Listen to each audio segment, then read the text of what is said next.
ਮਿਹਰਬਾਨ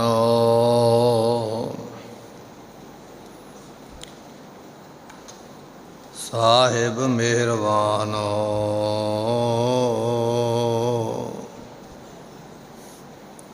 ਸਾਹਿਬ ਮੇਰਾ ਮਿਹਰਬਾਨ ਤੂੰ ਕਾਹੇ ਡੋਲੇ ਪ੍ਰਾਣੀਆਂ ਤੁਧ ਰਾਖੇਗਾ ਸਿਰਜਣਹਾਰ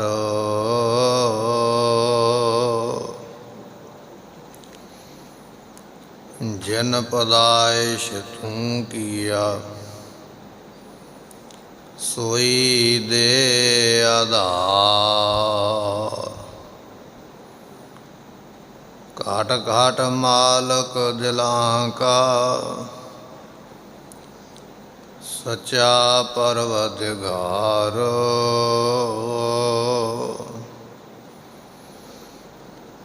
ਜਿਨ ਉਪਾਈ ਮੇਦਨੀ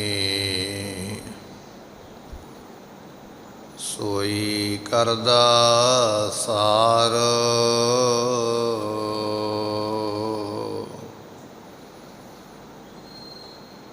ਦੀਨ ਦਰਦ ਦੁਖ ਭੰਜਨਾ ਘਾਟ ਘਾਟ ਨਾਥ ਅਨਾਥ ਸਰਨ ਤੁਮਾਰੀ ਆਇਓ ਨਾਨਕ ਕੇ ਪ੍ਰਭ ਸਾਥ ਸੁਕਾਓ ਹੋਟਲ ਗੁਰ ਸੇਵੀ ਅਹਨਿਸ ਸਹਜ ਸੁਭਾਏ ਦਰਸ਼ਨ ਪਰਸੈ ਗੁਰੂ ਕੈ ਜਨਮ ਮਰਨ ਦੁਖ ਜਾਏ ਹੋਵੈ ਸਿਫਤ ਖਸਮਦੀ ਨੂਰ ਅਰਸੋਂ ਕੁਰਸੋਂ ਛਟੀਐ ਤੁਧ ਡਿਠੇ ਸੱਚੇ ਪਾਤਸ਼ਾਹ ਮਲ ਜਨਮ ਜਨਮ ਦੀ ਤੁਧ ਡਿਠੇ ਸੱਚੇ ਪਾਤਸ਼ਾਹ ਮਲ ਜਨਮ ਜਨਮ ਦੀ ਕਟੀਐ। ਸਤਨਾਮ ਸ੍ਰੀ ਵਾਹਿਗੁਰੂ ਸਾਹਿਬ ਜੀਓ। ਸ਼ਲੋਕ ਮਹਲਾ ਪਹਿਲਾ। ਸਾਵਣ ਰਾਤ ਆਹਾੜ ਦੇਹੋ ਕਾਮ ਕ੍ਰੋਧ ਦੋਏ ਖੇਤ ਲੱਭ ਵਤਰ ਦਰੋਗ ਬਿਓ ਹਾਲੀ ਰਾਹ ਕਹੇਤ ਹਲ ਵਿਚਾਰ ਵਿਕਾਰ ਮਨ ਹੁਕਮੀ ਖੱਟੇ ਖਾਏ ਨਾਨਕ ਲੇਖਾ ਮੰਗਿਆ ਔਤ ਜਣੇ ਦਾ ਜਾਏ ਸਾਵਣ ਰਾਤ ਆਹਾੜ ਦੇਹੋ ਕਾਮ ਕ੍ਰੋਧ ਦੋਏ ਖੇਤ।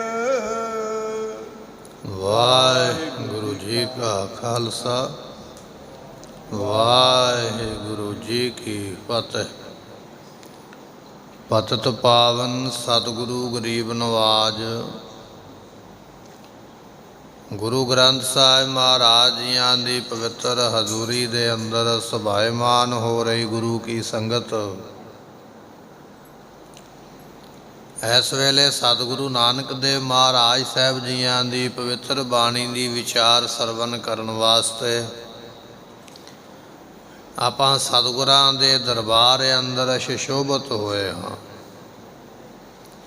ਇਸ ਤੋਂ ਪਹਿਲਾਂ ਆਪ ਸੰਗਤਾਂ ਨੇ ਗੁਰੂ ਕੀ ਬਾਣੀ ਦੇ ਕੀਰਤਨ ਤੇ ਨਿਤਨੇਮ ਦੀ ਦਾਤ ਰੋਜ਼ਾਨਾ ਦੇ ਵਾਂਗ ਜੋ ਸਤਿਗੁਰਾਂ ਦੇ ਦਰਬਾਰ ਦਾ ਨਿਤਨੇਮ ਹੈ ਆਪਾਂ ਸਰਵਨ ਕੀਤਾ ਹੈ। ਜਿਵੇਂ ਸਤਿਗੁਰੂ ਕਿਰਪਾ ਕਰਦੇ ਆਓ ਭਾਵਨਾ ਨਾਲ ਸਰਵਨ ਕਰੀਏ, ਮਿਲ ਕੇ ਆਖੀਏ ਸਤਿਨਾਮ ਸ੍ਰੀ ਵਾਹਿਗੁਰੂ ਸਾਹਿਬ ਜੀ।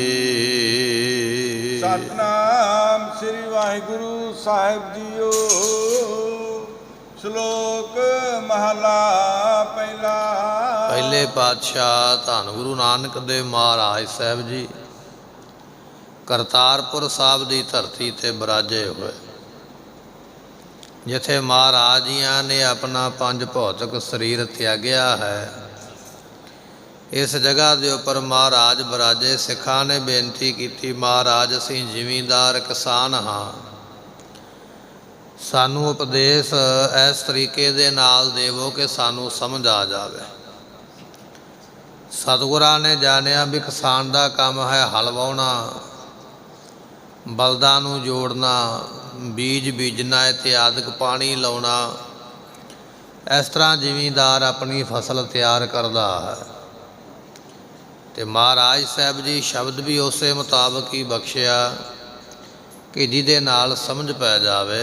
ਮਹਾਰਾਜ ਫਰਮਾਉਂਦੇ ਹਨ, ਸਾਵਣ ਰਾਤ ਆਹਾੜ ਦਿਓ। ਸਤਿਗੁਰੂ ਪਾਤਸ਼ਾਹ ਕਹਿਣ ਲੱਗੇ, ਭਾਈ ਜਿਸ ਤਰ੍ਹਾਂ ਕਿਸਾਨ ਦੇ ਕੋਲ ਦੋ ਫਸਲਾਂ ਹਾੜੀ ਅਤੇ ਸਾਉਣੀ ਦੀ ਆਪਾਂ ਕਹਿ ਦਿੰਦੇ ਹਾਂ ਕਿ ਆਹ ਫਸਲ ਹਾੜੀ ਦੀ ਹੈ, ਆਹ ਸਾਉਣੀ ਦੀ ਹੈ। ਜਿਸ ਤਰ੍ਹਾਂ ਇਹ ਦੋ ਫਸਲਾਂ ਦਾ ਜ਼ਿਕਰ ਕੀਤਾ ਜਾਂਦਾ ਹੈ, ਇਹ ਕਿਸਾਨ ਦੇ ਕੋਲ ਦੋ ਖੇਤ ਨੇ, ਇੱਕ ਹਾੜੀ ਦਾ ਖੇਤ, ਇੱਕ ਸਾਉਣੀ ਦਾ ਖੇਤ ਹੈ। ਸਮਝਾਉਣ ਵਾਸਤੇ ਮਹਾਰਾਜ ਜੀ ਫਸਲਾਂ ਦੀ ਉਦਾਹਰਨ ਲੈਂਦੇ ਪਏ, ਜ਼ਮੀਨ ਦੀ ਕਿਸ ਤਰ੍ਹਾਂ ਬੋਣਾ ਹੈ, ਪਰ ਇਹਦੇ ਵਿੱਚੋਂ ਉਪਦੇਸ਼ ਸਾਡੇ ਮਨ ਨੂੰ ਦਿੰਦੇ ਪਏ। ਕਹਿਣ ਲੱਗੇ, ਭਾਈ ਗੁਰਮੁਖੋ, ਸਾਉਣੀ ਅਤੇ ਹਾੜੀ ਦੇ ਦੋ ਖੇਤ ਹਨ। ਕਾਮ ਕ੍ਰੋਧ ਦੋਏ ਖੇਤ। ਤੇ ਸਤਿਗੁਰੂ ਪਾਤਸ਼ਾਹ ਕਹਿਣ ਲੱਗੇ, ਭਾਈ ਜਿਹੜੀ ਸਾਉਣੀ ਹੈ, ਸਾਉਣੀ ਤੋਂ ਭਾਵ ਲੈ ਲੈਣਾ ਰਾਤ। ਰਾਤ ਨੂੰ ਇਹ ਵਿਅਕਤੀ ਜਿਹੜਾ ਹੈ ਵਕਾਰ ਕਾਮ ਇਤਿਆਦਿਕ ਨੂੰ ਭੋਗਦਾ ਹੈ। ਮਹਾਰਾਜ ਕਹਿਣ ਲੱਗੇ, ਖਾਏ ਖਾਏ ਕਰੇ ਬਦ ਫੈਲੇ। ਐਸੀ ਇਹਦੀ ਹਾਲਤ ਹੈ। ਜੇ ਰਾਤ ਪ੍ਰਾਪਤ ਹੋਈ ਹੈ ਨਾ ਜ਼ਿੰਦਗੀ ਦੀ, ਜਿਵੇਂ ਕਿਸਾਨ ਨੂੰ ਸਾਉਣੀ ਦਾ ਮੌਸਮ ਮਿਲਿਆ ਫਸਲ ਪੈਦਾ ਕਰਨ ਵਾਸਤੇ, ਸਾਉਣੀ ਦੇ ਵਾਂਗ ਗੁਰਮੁਖੋ ਸਾਨੂੰ ਇਹ ਰਾਤ ਪ੍ਰਾਪਤ ਹੋਈ ਹੈ।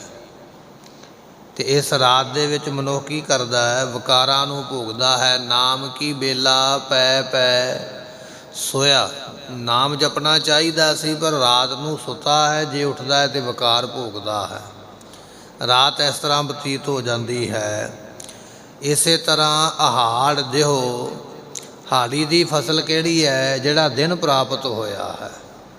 ਅਤੇ ਸਾਰਾ ਦਿਨ ਕੀ ਕਰਦਾ ਰਹਿੰਦਾ ਹੈ? ਕਦੇ ਇਸ ਘਰ ਨਾਲ ਝਗੜਾ, ਕਦੇ ਉਸ ਘਰ ਦੇ ਨਾਲ ਝਗੜਾ, ਹਰ ਵੇਲੇ ਕ੍ਰੋਧ ਦਾ ਭਰਿਆ ਰਹਿੰਦਾ ਹੈ। ਕਾਮ ਅਤੇ ਕ੍ਰੋਧ, ਮਹਾਰਾਜ ਨੇ ਦੋ ਸ਼ਬਦ ਵਰਤੇ। ਕਾਮ ਜਿਹੜਾ ਹੈ ਉਹ ਵਿਕਾਰੀ ਮਨ ਇਸ ਦਾ ਹੈ, ਰਾਤ ਨੂੰ ਕੁਕਰਮ ਕਰਦਾ ਹੈ। ਅਤੇ ਕ੍ਰੋਧ ਨਾਮ ਗੁੱਸੇ ਦਾ, ਸਾਰਾ ਦਿਨ ਇਹ ਲੜਦਾ ਰਹਿੰਦਾ ਹੈ। ਕਦੇ ਕਿਸੇ ਨਾਲ ਝਗੜਾ ਹੈ, ਕਦੇ ਕਿਸੇ ਨਾਲ ਝਗੜਾ ਹੈ। ਜਿਵੇਂ ਇੱਕ ਕਿਸਾਨ ਹਾੜੀ ਅਤੇ ਸਾਉਣੀ ਦੀਆਂ ਦੋ ਫਸਲਾਂ ਬੀਜਦਾ ਹੈ, ਸਾਡੇ ਕੋਲ ਹਾੜੀ ਸਾਉਣੀ ਦੇ ਵਾਂਗ ਗੁਰਮੁਖੋ ਰਾਤ ਅਤੇ ਦਿਨ ਹੈ। ਇਸੇ ਤਰ੍ਹਾਂ ਰਾਤ ਨੂੰ ਸੌਣ ਵਾਲਾ ਵਿਕਾਰ ਭੋਗਦਾ ਹੈ, ਸਾਡੇ ਕੋਲ ਸਾਰੀ ਰਾਤ ਵਿਕਾਰਾਂ ਨੂੰ ਭੋਗਣ ਵਾਸਤੇ ਪਈ ਹੈ। ਇਸੇ ਤਰ੍ਹਾਂ ਦਿਨ ਜਿਹੜਾ ਸਾਡੇ ਕੋਲ ਕ੍ਰੋਧ ਦਾ ਭਰਿਆ ਹੋਇਆ ਪਿਆ ਹੈ। ਮਹਾਰਾਜ ਕਹਿਣ ਲੱਗੇ, ਭਾਈ ਨਾ ਰਾਤ ਨੂੰ ਕਦੇ ਨਾਮ ਜਪਿਆ, ਨਾ ਕਦੇ ਦਿਨੇ ਨਾਮ ਜਪਿਆ ਹੈ। ਰਾਤ ਨੂੰ ਵਿਕਾਰਾਂ ਵਿੱਚ ਲੱਗਾ, ਦਿਨੇ ਕ੍ਰੋਧ ਵਿੱਚ ਲੱਗਾ, ਲੜਾਈ ਕਰਦਾ ਹੈ। ਦੋਏ ਖੇਤ ਇਸ ਤਰ੍ਹਾਂ ਇਸ ਜ਼ਿਮੀਂਦਾਰ ਦੇ ਕੋਲ ਕਾਮ ਅਤੇ ਕ੍ਰੋਧ ਰੂਪੀ ਦੋ ਖੇਤ ਹਨ। ਕਦੇ ਕ੍ਰੋਧ ਦਾ ਭਰਿਆ, ਕਦੇ ਵਿਕਾਰਾਂ ਦਾ ਭਰਿਆ ਹੈ। ਲਬ ਵਤਨ ਦਰੋਗ ਬਿਓ। ਸਤਿਗੁਰੂ ਪਾਤਸ਼ਾਹ ਮਹਾਰਾਜ ਕਹਿਣ ਲੱਗੇ, ਭਾਈ ਜਦੋਂ ਧਰਤੀ ਨੂੰ ਪਾਣੀ ਲਾਈਏ ਨਾ, ਅਤੇ ਥੋੜ੍ਹੇ ਦਿਨਾਂ ਬਾਅਦ ਉਹ ਪਾਣੀ ਸੁੱਕ ਜਾਂਦਾ ਹੈ, ਧਰਤੀ ਜਿਹੜੀ ਠਰ ਵੀ ਜਾਂਦੀ ਹੈ। ਅਤੇ ਉਸ ਵੇਲੇ ਜਦੋਂ ਪੈਰ ਵਿੱਚ ਨਾ ਖੁੱਭਦਾ ਹੋਵੇ, ਉਦੋਂ ਆਖਦੇ ਵੀ ਹੁਣ ਵੱਤਰ ਆ ਗਿਆ, ਵੀ ਮਿੱਟੀ ਗਿੱਲੀ ਵੀ ਹੈ ਔਰ ਚਿੱਕੜ ਵੀ ਨਹੀਂ, ਹੁਣ ਬੀਜ ਬੀਜਾਂਗੇ ਅਤੇ ਇਹ ਬੀਜ ਉੱਗ ਪਵੇਗਾ। ਮਹਾਰਾਜ ਕਹਿਣ ਲੱਗੇ, ਭਾਈ ਇਹ ਜਿਹੜਾ ਮਨੁੱਖ ਹੈ ਨਾ, ਇਸ ਨੇ ਪਦਾਰਥਾਂ ਦਾ ਲੱਭ ਇਹ ਵੱਤਰ ਸਮਝਿਆ ਹੈ। ਜਿਵੇਂ ਜ਼ਿਮੀਂਦਾਰ ਪਾਣੀ ਲਾਉਣ ਤੋਂ ਬਾਅਦ ਵਿੱਚ ਉਡੀਕ ਕਰਦਾ ਨਾ, ਪੈਲੀ ਵੱਤਰ ਆਵੇ ਫਿਰ ਬੀਜ ਬੀਜਾਂਗਾ। ਦੁਨੀਆ ਦੇ ਲੋਕਾਂ ਦੇ ਕੋਲ ਪਦਾਰਥਾਂ ਦੇ ਖਾਣ ਦਾ ਲੱਭ ਹੈ। ਇਹ ਵੀ ਖਾ ਲਵਾਂ, ਇਹ ਵੀ ਖਾ ਲਵਾਂ, ਕੁਝ ਰਹਿ ਨਾ ਜਾਵੇ ਖਾਣ ਤੋਂ। ਇਹ ਪਦਾਰਥਾਂ ਦੇ ਖਾਣ ਦਾ ਲੱਭ ਇਸ ਨੇ ਜਿਹੜਾ ਚੁੱਕਿਆ, ਇਹ ਵੱਤਰ ਆਇਆ ਹੋਇਆ। ਕਈ ਵਾਰ ਰੱਬ ਨਾ ਕਰੇ ਕੋਈ ਐਸੀ ਬਿਮਾਰੀ ਲੱਗ ਜਾਂਦੀ ਹੈ ਤੇ ਖਾਣ ਵਾਲਾ ਪਦਾਰਥ ਖਾਣ ਵਾਲਾ ਨਹੀਂ ਹੈ, ਮਨਾ ਕੀਤਾ ਹੋਇਆ ਵੈਦ ਹਕੀਮ ਨੇ ਵੀ ਤੈਨੂੰ ਆਹ ਬਿਮਾਰੀ ਹੈ ਤੇ ਆਹ ਪਦਾਰਥ ਤੂੰ ਖਾਣਾ ਨਹੀਂ ਹੈ। ਪਰ ਜਦੋਂ ਕਿਤੇ ਜਾਂਦਾ ਨਾ ਵਿਆਹ ਸ਼ਾਦੀ ਤੇ ਉੱਥੇ ਜਲੇਬ ਵੇਖਦਾ, ਪਏ ਹੋਏ ਰਸਗੁੱਲੇ ਵੇਖਦਾ, ਭਾਵੇਂ ਸ਼ੂਗਰ ਹੋਈ ਹੈ, ਕਹਿਣ ਲੱਗਾ ਕੋਈ ਨਹੀਂ ਇੱਕ ਗੋਲੀ ਪਹਿਲਾਂ ਖਾਈਏ ਇੱਕ ਬਾਅਦ 'ਚ ਖਾਵਾਂਗੇ। ਪਰ ਆਹ ਪਦਾਰਥ ਨਹੀਂ ਛੱਡਣਾ ਚਾਹੀਦਾ, ਵੀ ਖਾ ਲੈਣਾ ਚਾਹੀਦਾ ਹੈ। ਪਾਤਸ਼ਾਹ ਕਹਿਣ ਲੱਗੇ ਖਾਣ ਦਾ ਇੰਨਾ ਲੱਭ ਹੈ ਕਿ ਉਸ ਲੱਭ ਦੇ ਬਦਲੇ ਆਪਣੇ ਸਰੀਰ ਦੀ ਵੀ ਪਰਵਾਹ ਨਹੀਂ ਕਰਦਾ ਵੀ ਇਹ ਮੇਰੇ ਸਰੀਰ ਨੂੰ ਪਦਾਰਥ ਚੰਗਾ ਹੈ ਜਾਂ ਨਹੀਂ ਚੰਗਾ ਹੈ। ਮਹਾਰਾਜ ਕਹਿਣ ਲੱਗੇ ਲੱਭ ਵੱਤਰ, ਪਦਾਰਥਾਂ ਦੇ ਖਾਣ ਦਾ ਲੱਭ ਕਰਨਾ, ਇਹ ਤੇ ਮੰਨ ਲਓ ਵੀ ਖੇਤ ਦਾ ਵੱਤਰ ਆਇਆ ਹੈ। ਦਰੋਗ ਬਿਓ ਤੇ ਦਰੋਗ ਨਾਮ ਹੈ ਗੁਰਮੁਖੋ ਝੂਠ ਬੋਲਣ ਦਾ। ਹਰ ਵੇਲੇ ਪਦਾਰਥਾਂ ਨੂੰ ਖਾਣ ਵਾਸਤੇ ਝੂਠ ਬੋਲਣਾ, ਇਹੋ ਹੀ ਬੀਓ ਕਹੀਏ ਬੀਜ ਹੈ। ਜਿਵੇਂ ਕਿਸਾਨ ਨੇ ਹਾੜੀ ਸੌਣੀ ਦੀ ਫਸਲ ਬੀਜੀ ਹੈ, ਪਾਣੀ ਲਾਇਆ, ਵੱਤਰ ਕੀਤਾ, ਫਿਰ ਉਹਦੇ ਵਿੱਚ ਬੀਜ ਬੀਜਦਾ ਹੈ। ਇੱਧਰ ਮਹਾਰਾਜ ਕਹਿਣ ਲੱਗੇ ਭਾਈ ਹਾੜੀ ਸੌਣੀ ਤੇ ਭਾਈ ਸਿੱਖਾ ਤੇਰੀ ਰਾਤ ਤੇ ਦਿਨ ਹੈ। ਕ੍ਰੋਧ ਅਤੇ ਕਾਮ ਇਹਨਾਂ ਦੋਨਾਂ ਰਾਤ ਤੇ ਦਿਨ ਦੇ ਵਿੱਚ ਤੂੰ ਭੋਗਦਾ ਹੈ। ਵੱਤਰ ਕਿਹੜਾ ਆਇਆ ਪਿਆ ਜਿਹੜਾ ਤੂੰ ਪਦਾਰਥਾਂ ਦੇ ਹਰ ਵੇਲੇ ਖਾਣ ਵਿੱਚ ਹੀ ਇੱਛਾ ਰਹਿੰਦੀ ਹੈ, ਪੇਟ ਭਾਵੇਂ ਭਰਿਆ ਹੀ ਹੋਵੇ ਪਰ ਫਿਰ ਵੀ ਚੰਗੀ ਚੀਜ਼ ਕਿਤੇ ਵੇਖਦਾ ਤੇ ਆਖਦਾ ਚਲੋ 2-4 ਗੇੜੇ ਹੋਰ ਕੱਢ ਲਵਾਂਗੇ, ਥੋੜ੍ਹੀ ਸੈਰ ਕਰ ਲਵਾਂਗੇ, ਖਾ ਲਈਏ। ਇਹ ਖਾਣ ਦਾ ਲੱਭ ਜਿਹੜਾ ਹੈ ਇਹ ਵੱਤਰ ਆਇਆ ਹੈ। ਤੇ ਮਹਾਰਾਜ ਕਹਿਣ ਲੱਗੇ ਦਰੋਗ ਬੀਓ, ਬੀਜ ਕਿਹੜਾ ਬੀਜਿਆ? ਝੂਠ ਬੋਲਣਾ, ਇਹ ਬੀਜ ਬੀਜਿਆ। ਹਰ ਵੇਲੇ ਝੂਠ ਬੋਲਦਾ ਹੈ, ਭਾਵੇਂ ਲੋੜ ਨਾ ਹੋਵੇ ਤਾਂ ਵੀ ਬੋਲੀ ਜਾਂਦਾ ਹੈ। ਇਹ ਝੂਠ ਬੋਲਣਾ ਇਸ ਵਿਅਕਤੀ ਨੇ ਬੀਜ ਬੀਜਿਆ ਹੈ। ਹਾਲੀ ਰਾਹਤ ਹੇਤ ਸਤਿਗੁਰੂ ਪਾਤਸ਼ਾਹ ਕਹਿਣ ਲੱਗੇ ਹਾਲੀ ਰਾਹ ਕੁਹੇਤ, ਬਚਨ ਮਹਾਰਾਜ ਸਾਹਿਬ ਜੀਆਂ ਦਾ ਕਹਿਣ ਲੱਗੇ ਕਿ ਇਸੇ ਤਰ੍ਹਾਂ ਕੁਹੇਤ ਤੋਂ ਭਾਵ ਹੁੰਦਾ ਗੁਰਮੁਖੋ ਖੋਟਾ ਪ੍ਰੇਮ ਕਰਨਾ, ਖੋਟਾ ਹਿੱਤ। ਹਿੱਤ ਨਾਮ ਪ੍ਰੇਮ ਦਾ ਹੈ, ਪਰ ਇੱਥੇ ਮਹਾਰਾਜ ਨੇ ਕੱਕਾ ਅੱਖਰ ਅੱਗੇ ਲਾ ਕੇ ਖੋਟਾ ਪ੍ਰੇਮ, ਮਤਲਬ ਦਾ ਪ੍ਰੇਮ, ਜਿਹਨੂੰ ਆਪਾਂ ਕਹਿ ਦਿੰਦੇ ਹਾਂ ਵੀ ਇਹ ਵਿਅਕਤੀ ਬੜਾ ਮਤਲਬੀ ਹੈ। ਇੱਕ ਤਾਂ ਹੁੰਦਾ ਨਾ ਸੱਚਾ ਪ੍ਰੇਮ ਕਰਨਾ, ਕਿਸੇ ਦੇ ਵਾਸਤੇ ਕੋਈ ਕਾਰਜ ਕਰਨਾ ਪਰ ਮਨ ਵਿੱਚ ਕੋਈ ਮੈਲ ਨਹੀਂ ਹੈ। ਇੱਕ ਹੁੰਦਾ ਖੋਟਾ ਪ੍ਰੇਮ, ਵੀ ਉੱਪਰੋਂ ਵਿਖਾਉਣਾ ਹੈ ਵੀ ਮੈਂ ਤੇਰੇ ਨਾਲ ਬੜਾ ਜੁੜਿਆ, ਪਰ ਅੰਦਰੋਂ ਮਨ ਵਿੱਚ ਖੋੜਤਾ ਹੀ ਹੈ ਵੀ ਕਿਵੇਂ ਨਾ ਕਿਵੇਂ ਇਹਦਾ ਨੁਕਸਾਨ ਹੋਵੇ ਜਾਂ ਮੈਂ ਇਹਨੂੰ ਵੀ ਠੱਗੀ ਲਵਾਂ। ਪਾਤਸ਼ਾਹ ਕਹਿਣ ਲੱਗੇ ਕੁਹੇਤ ਤੋਂ ਭਾਵ ਜਿਹੜਾ ਖੋਟਾ ਪ੍ਰੇਮ ਕਰਨਾ ਹੈ ਇਹ ਰਾਹ ਕਹੀਏ ਬੀਜਣ ਵਾਲਾ। ਤੇ ਇਸੇ ਤਰ੍ਹਾਂ ਮਹਾਰਾਜ ਕਹਿਣ ਲੱਗੇ ਬੀਜਣ ਵਾਲਾ ਕੌਣ ਹੈ? ਹਾਲੀ। ਇਹ ਬੀਜਣ ਵਾਲਾ ਹੈ। ਕੌਣ ਬੀਜਣ ਵਾਲਾ ਹੈ? ਜਿਹੜਾ ਗੁਰਮੁਖੋ ਖੋਟਾ ਪ੍ਰੇਮ ਕਰਨਾ ਕਿਸੇ ਨਾਲ, ਉੱਤੋਂ ਮਿੱਠੀਆਂ ਗੱਲਾਂ ਕਰਨੀਆਂ ਵੀ ਮੈਂ ਤੇਰਾ ਬੜਾ ਮਿੱਤਰ ਹਾਂ, ਦੋਸਤ ਹਾਂ, ਸੋ ਤੇਰਾ ਬੜਾ ਭਲਾ ਚਾਹੁੰਦਾ ਹਾਂ, ਪਰ ਅੰਦਰ ਮਨ ਵਿੱਚ ਖੋਟ ਹੈ ਵੀ ਜੇ ਇਹ ਨਹੀਂ ਡਿੱਗਦਾ ਤੇ ਤਾਂ ਵੀ ਕਿਸੇ ਤਰ੍ਹਾਂ ਇਹਨੂੰ ਧੱਕਾ ਮਾਰ ਦੇਵਾਂ। ਉੱਪਰੋਂ ਮਿੱਠੀਆਂ ਤੇ ਪਿਆਰ ਦੀਆਂ ਭਲੇ ਦੀਆਂ ਗੱਲਾਂ ਕਰਨੀਆਂ, ਮਨ ਵਿੱਚ ਖੋਟਤਾ ਹੀ ਰੱਖਣੀ ਵੀ ਇਹਦਾ ਨੁਕਸਾਨ ਹੀ ਹੋਵੇ, ਇਹਨੂੰ ਕਹਿੰਦੇ ਖੋਟਾ ਪ੍ਰੇਮ ਕਰਨਾ। ਮੂੰਹੋਂ ਕੁਝ ਹੋਰ ਹੈ, ਅੰਦਰੋਂ ਕੁਝ ਹੋਰ ਹੈ। ਪਾਤਸ਼ਾਹ ਕਹਿਣ ਲੱਗੇ ਭਾਈ ਇਹ ਜਿਹੜਾ ਖੋਟਾ ਪ੍ਰੇਮ ਕਰਨਾ ਨਾ ਰਾਹ ਸੋ ਹਾਲੀ, ਇਹ ਗੁਰਮੁਖੋ ਰਾਹ ਕਹੀਏ ਬੀਜਣ ਵਾਲਾ ਹਾਲੀ ਹੈ। ਰਾਹ ਨਾਮ ਇੱਥੇ ਬੀਜਣ ਦਾ ਹੈ। ਜਿਵੇਂ ਇੱਕ ਹਾਲੀ ਮੰਨ ਲਓ ਕਿਸਾਨ ਜਿਹੜਾ ਹਲ ਵਾਹੁੰਦਾ ਪਿਆ, ਹਲ ਵਾਹੁਣ ਤੋਂ ਬਾਅਦ ਵਿੱਚ ਉਹ ਬੀਜ ਬੀਜਦਾ ਹੈ, ਇਸੇ ਤਰ੍ਹਾਂ ਪਾਤਸ਼ਾਹ ਕਹਿਣ ਲੱਗੇ ਜਿਹੜਾ ਖੋਟਾ ਪ੍ਰੇਮ ਦੁਨੀਆ ਨਾਲ ਕਰਨਾ ਹੈ, ਮਨ ਵਿੱਚ ਹੋਰ ਹੈ, ਮੂੰਹ ਵਿੱਚ ਹੋਰ ਹੈ, ਇਹ ਮੰਨ ਲਾ ਤੂੰ ਬੀਜ ਬੀਜਦਾ ਪਿਆ ਹੈ। ਹਰ ਵਿਚਾਰ ਵਿਕਾਰ ਮਨ ਹੁਕਮੀ ਖੱਟੈ ਖਾਏ। ਸਤਿਗੁਰੂ ਪਾਤਸ਼ਾਹ ਕਹਿਣ ਲੱਗੇ ਭਾਈ ਜਿਹੜਾ ਖੋਟਾ ਵਿਚਾਰ ਕਰਨਾ ਹੈ, ਹਰ ਵੇਲੇ ਕਈ ਵਾਰੀ ਕੀ ਹੁੰਦਾ ਕਿ ਵਿਅਕਤੀ ਇਕੱਲਾ ਹੀ ਬੈਠਾ ਨਾ, ਉਹ ਸੋਚਦਾ ਰਹਿੰਦਾ ਹੈ ਕਿ ਫਲਾਣੇ ਨੂੰ ਨੌਕਰੀ ਮਿਲ ਗਈ ਹੈ, ਇਹ ਮਿਲਣੀ ਨਹੀਂ ਸੀ ਚਾਹੀਦੀ, ਹੁਣ ਮੈਂ ਇਹਦੀ ਨੌਕਰੀ ਗਵਾਵਾਂ ਕਿਵੇਂ, ਇਹ ਮਨ ਵਿੱਚ ਖੋਟ ਲੈ ਕੇ ਬੈਠਾ ਹੈ। ਫਲਾਣੇ ਨੇ ਫਸਲ ਬੀਜ ਲਈ ਹੈ, ਚੰਗੀ ਉੱਗ ਪਈ ਹੈ, ਇਹਦਾ ਹੁਣ ਝਾੜ ਚੰਗਾ ਨਾ ਨਿਕਲੇ, ਇਹਦਾ ਮੈਂ ਕੰਮ ਕਿਵੇਂ ਵਿਗਾੜ ਦਿਆਂ, ਇਹ ਸੋਚਦਾ ਪਿਆ ਹੈ।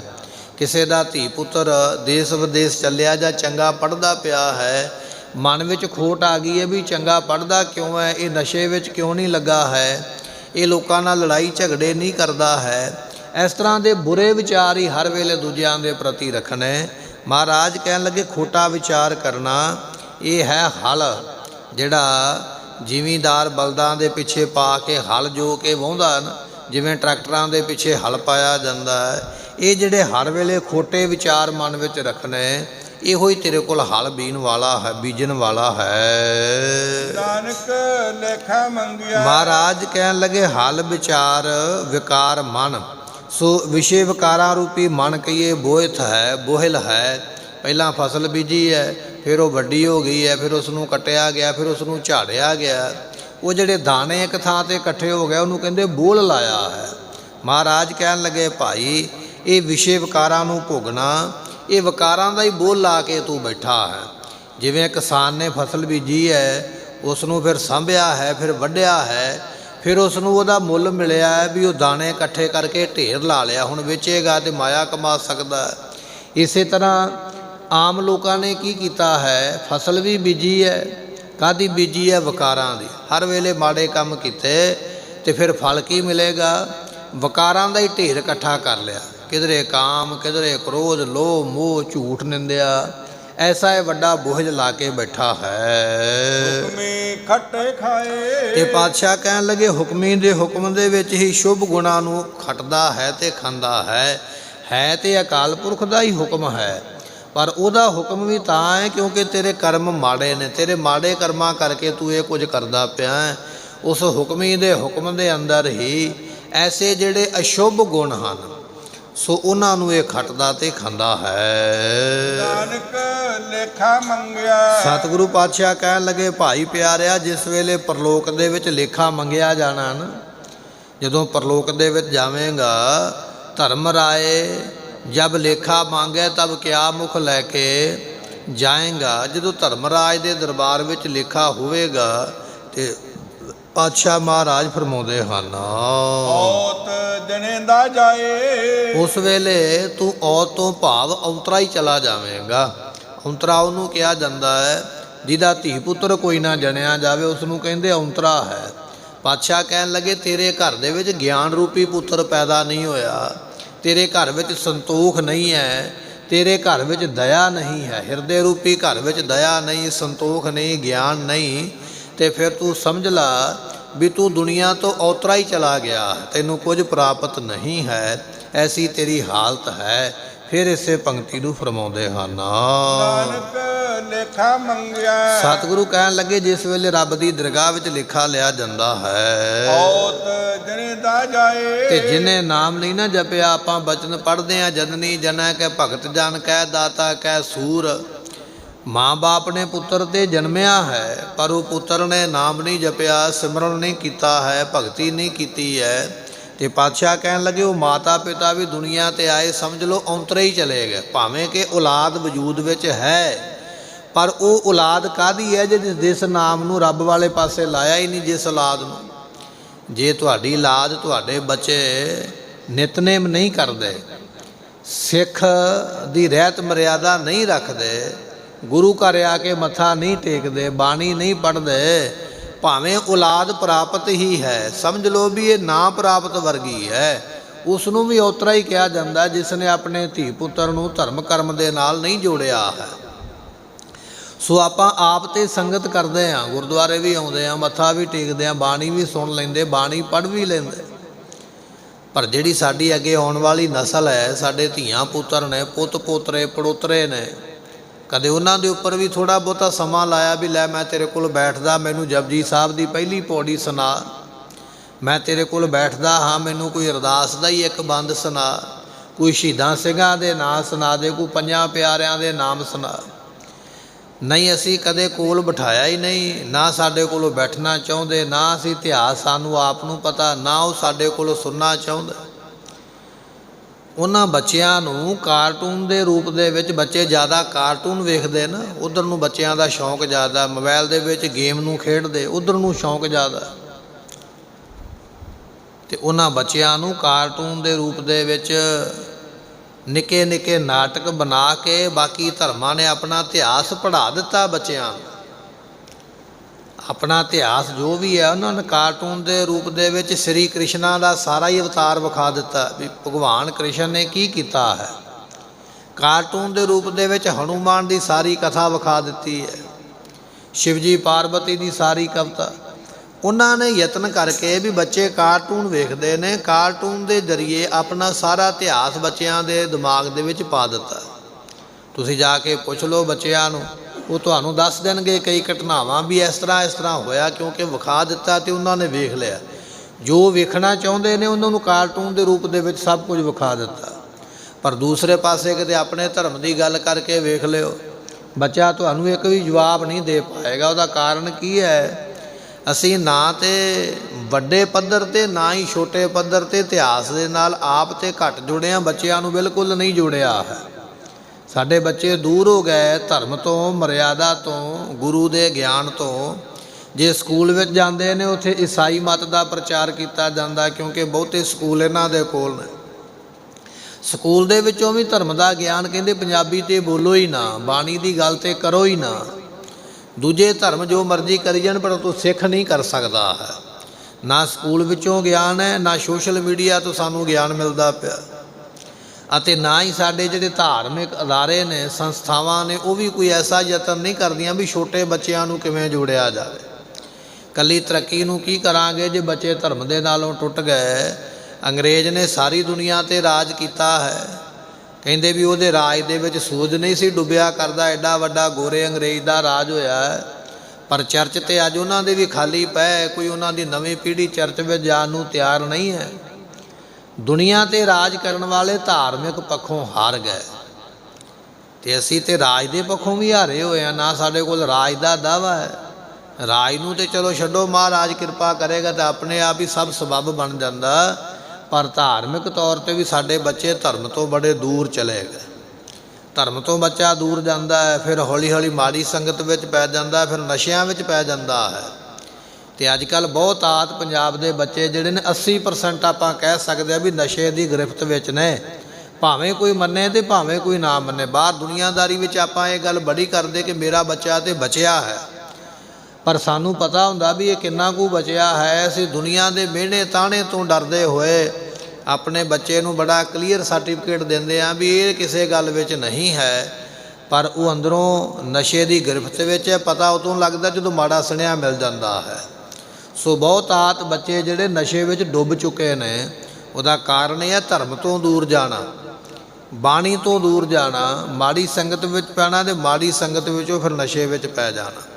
ਰੋਹ ਵਿਚਾਰ ਮਹਾਰਾਜ ਕਹਿਣ ਲੱਗੇ, ਭਾਈ ਜਿਸ ਮਾਤਾ ਪਿਤਾ ਨੇ ਬੱਚੇ ਨੂੰ ਜਨਮ ਤੇ ਦੇ ਲਿਆ, ਜਨਮ ਦੇ ਕੇ ਦੁਨਿਆਵੀ ਪੜ੍ਹਾਈ ਕਰਕੇ ਨੌਕਰੀ ਮੁਰਾਤਬਾ ਕੁਰਸੀ ਤੇ ਦਵਾ ਦਿੱਤੀ ਹੈ, ਪਰ ਛੋਟੇ ਹੁੰਦਿਆਂ ਕਦੇ ਬੱਚੇ ਨੂੰ ਧਰਮ ਬਾਰੇ ਦੱਸਿਆ ਹੀ ਨਹੀਂ, ਕਦੇ ਜਪਜੀ ਸਾਹਿਬ ਦਾ ਪਾਠ ਜ਼ੁਬਾਨੀ ਯਾਦ ਕਰਵਾਇਆ ਹੀ ਨਹੀਂ, ਕਦੇ ਗੁਰੂ ਘਰ ਵਿੱਚ ਸੇਵਾ ਕਰਨ ਬਾਰੇ ਨਹੀਂ ਦੱਸਿਆ ਹੈ।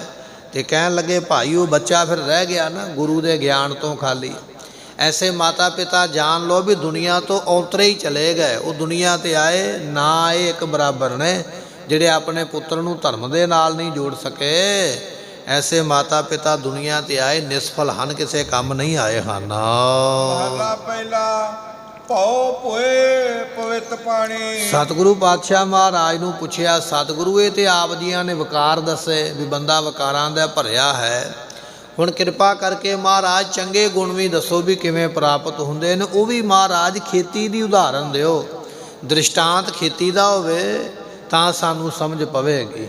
ਮਹਾਰਾਜ ਫਿਰ ਬਚਨ ਕਰਦੇ ਕਹਿਣ ਲੱਗੇ, ਭਉ ਭੋਏ ਪਵਿੱਤ ਪਾਣੀ। ਜਿਹੜਾ ਪਰਮੇਸ਼ਰ ਦਾ ਡਰ ਰੱਖਣਾ ਹੈ, ਭਉ ਨਾਮ ਹੈ ਡਰ ਦਾ। ਪਰਮੇਸ਼ਰ ਦਾ ਡਰ ਕੀ ਹੈ? ਸਦ ਸੁਣਦਾ, ਸਦ ਵੇਖਦਾ, ਕਿਉਂ ਮੁੱਕਰ ਪਿਆ ਜਾਏ, ਇਹ ਹੈ ਰੱਬ ਦਾ ਡਰ। ਵੀ ਮੈਂ ਭਾਵੇਂ ਕਮਰੇ ਦੇ ਅੰਦਰ ਬੈਠਾ ਹਾਂ, ਭਾਵੇਂ ਮੈਂ ਬਾਹਰ ਬਾਜ਼ਾਰ ਦੇ ਵਿੱਚ ਹਾਂ, ਪਰਮਾਤਮਾ ਦੀ ਅੱਖ ਹਰ ਵੇਲੇ ਮੇਰੇ 'ਤੇ ਹੈ, ਮੈਂ ਮਾੜਾ ਕੰਮ ਨਾ ਕਰਾਂ। ਇਹ ਹੈ ਰੱਬ ਦਾ ਡਰ ਰੱਖਣਾ। ਮੈਂ ਕੀ ਬੋਲਦਾ ਪਿਆ ਹਾਂ, ਉਹ ਮੇਰੇ ਕੋਲ ਪਰਮਾਤਮਾ ਸੁਣਦਾ ਪਿਆ ਹੈ ਮੇਰੀ ਹਰੇਕ ਗੱਲ ਨੂੰ। ਇਹ ਹੈ ਪਰਮਾਤਮਾ ਦਾ ਡਰ ਰੱਖਣਾ। ਸਦ ਸੁਣਦਾ, ਸਦ ਵੇਖਦਾ, ਉਹ ਮੈਨੂੰ ਸੁਣਦਾ ਵੀ ਪਿਆ, ਉਹ ਮੈਨੂੰ ਵੇਖਦਾ ਵੀ ਪਿਆ, ਇਸ ਕਰਕੇ ਮਾੜਾ ਕਰਮ ਨਾ ਕਰਾਂ।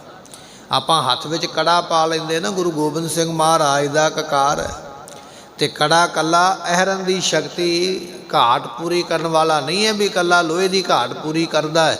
ਕੜਾ ਸਾਨੂੰ ਇਹ ਸਿੱਖਿਆ ਵੀ ਦਿੰਦਾ ਵੀ ਹੱਥ ਗੁਰੂ ਗੋਬਿੰਦ ਸਿੰਘ ਮਹਾਰਾਜ ਦਾ ਹੋ ਚੁੱਕਿਆ ਹੈ, ਇਹ ਤੋਂ ਸਿੱਖਿਆ ਵੀ ਇਹ ਦੇ ਰਿਹਾ ਹੈ।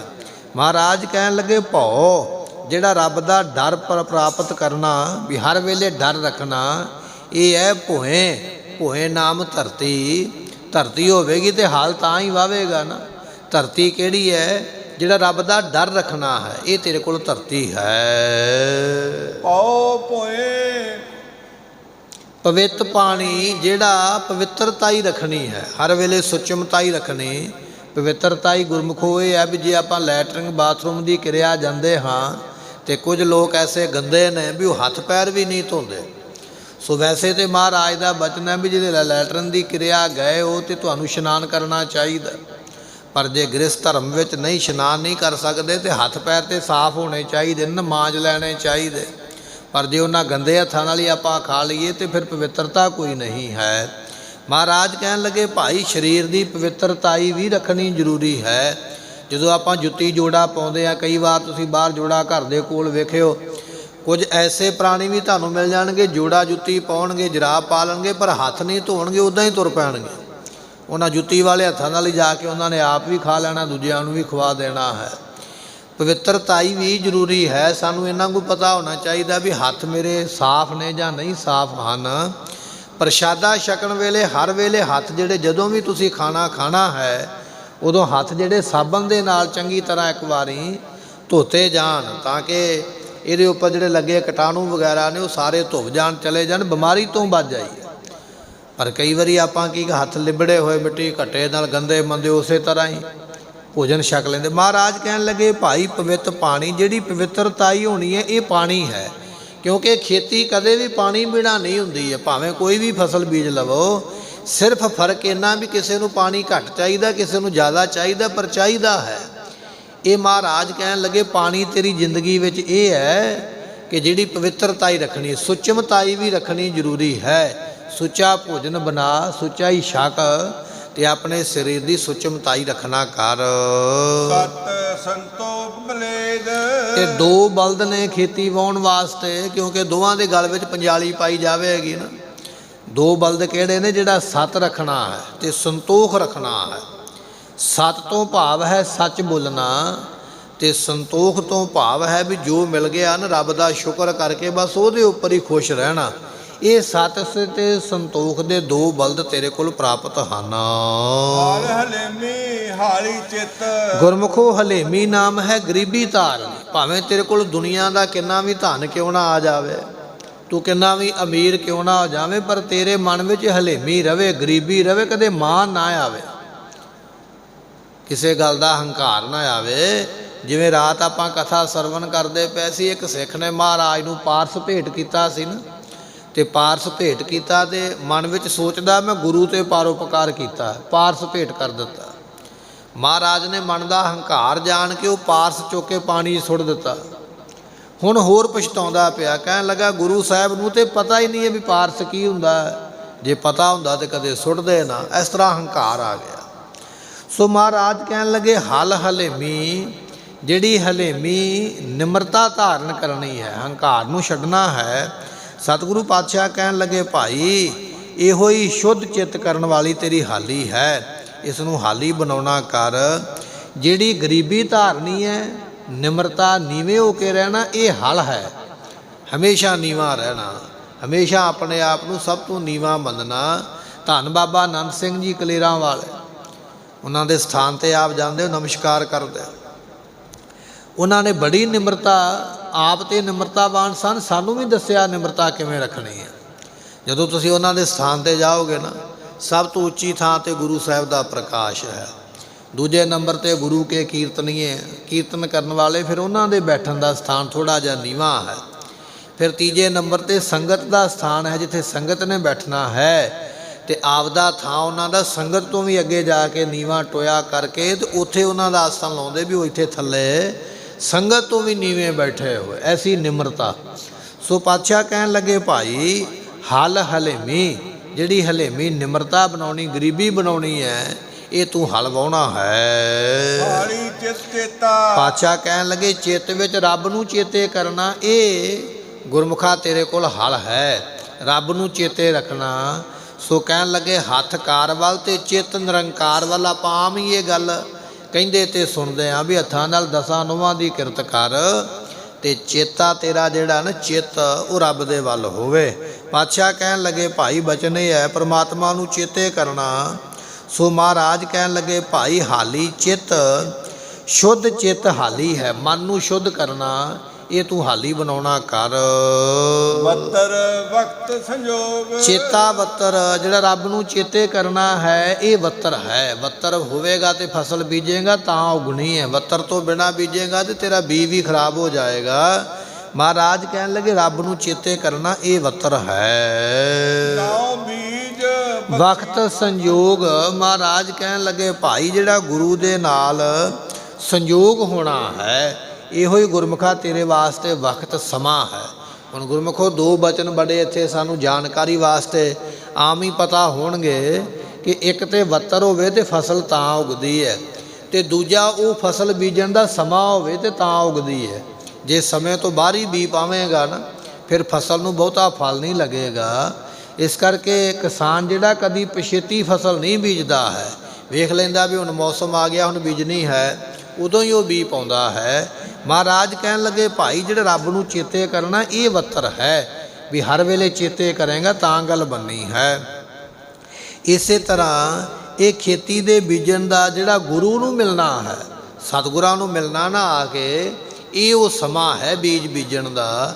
ਤੇ ਸਮਾਂ ਕਿਹੜਾ? ਤੇਰਾ ਮਨੁੱਖਾ ਜਨਮ।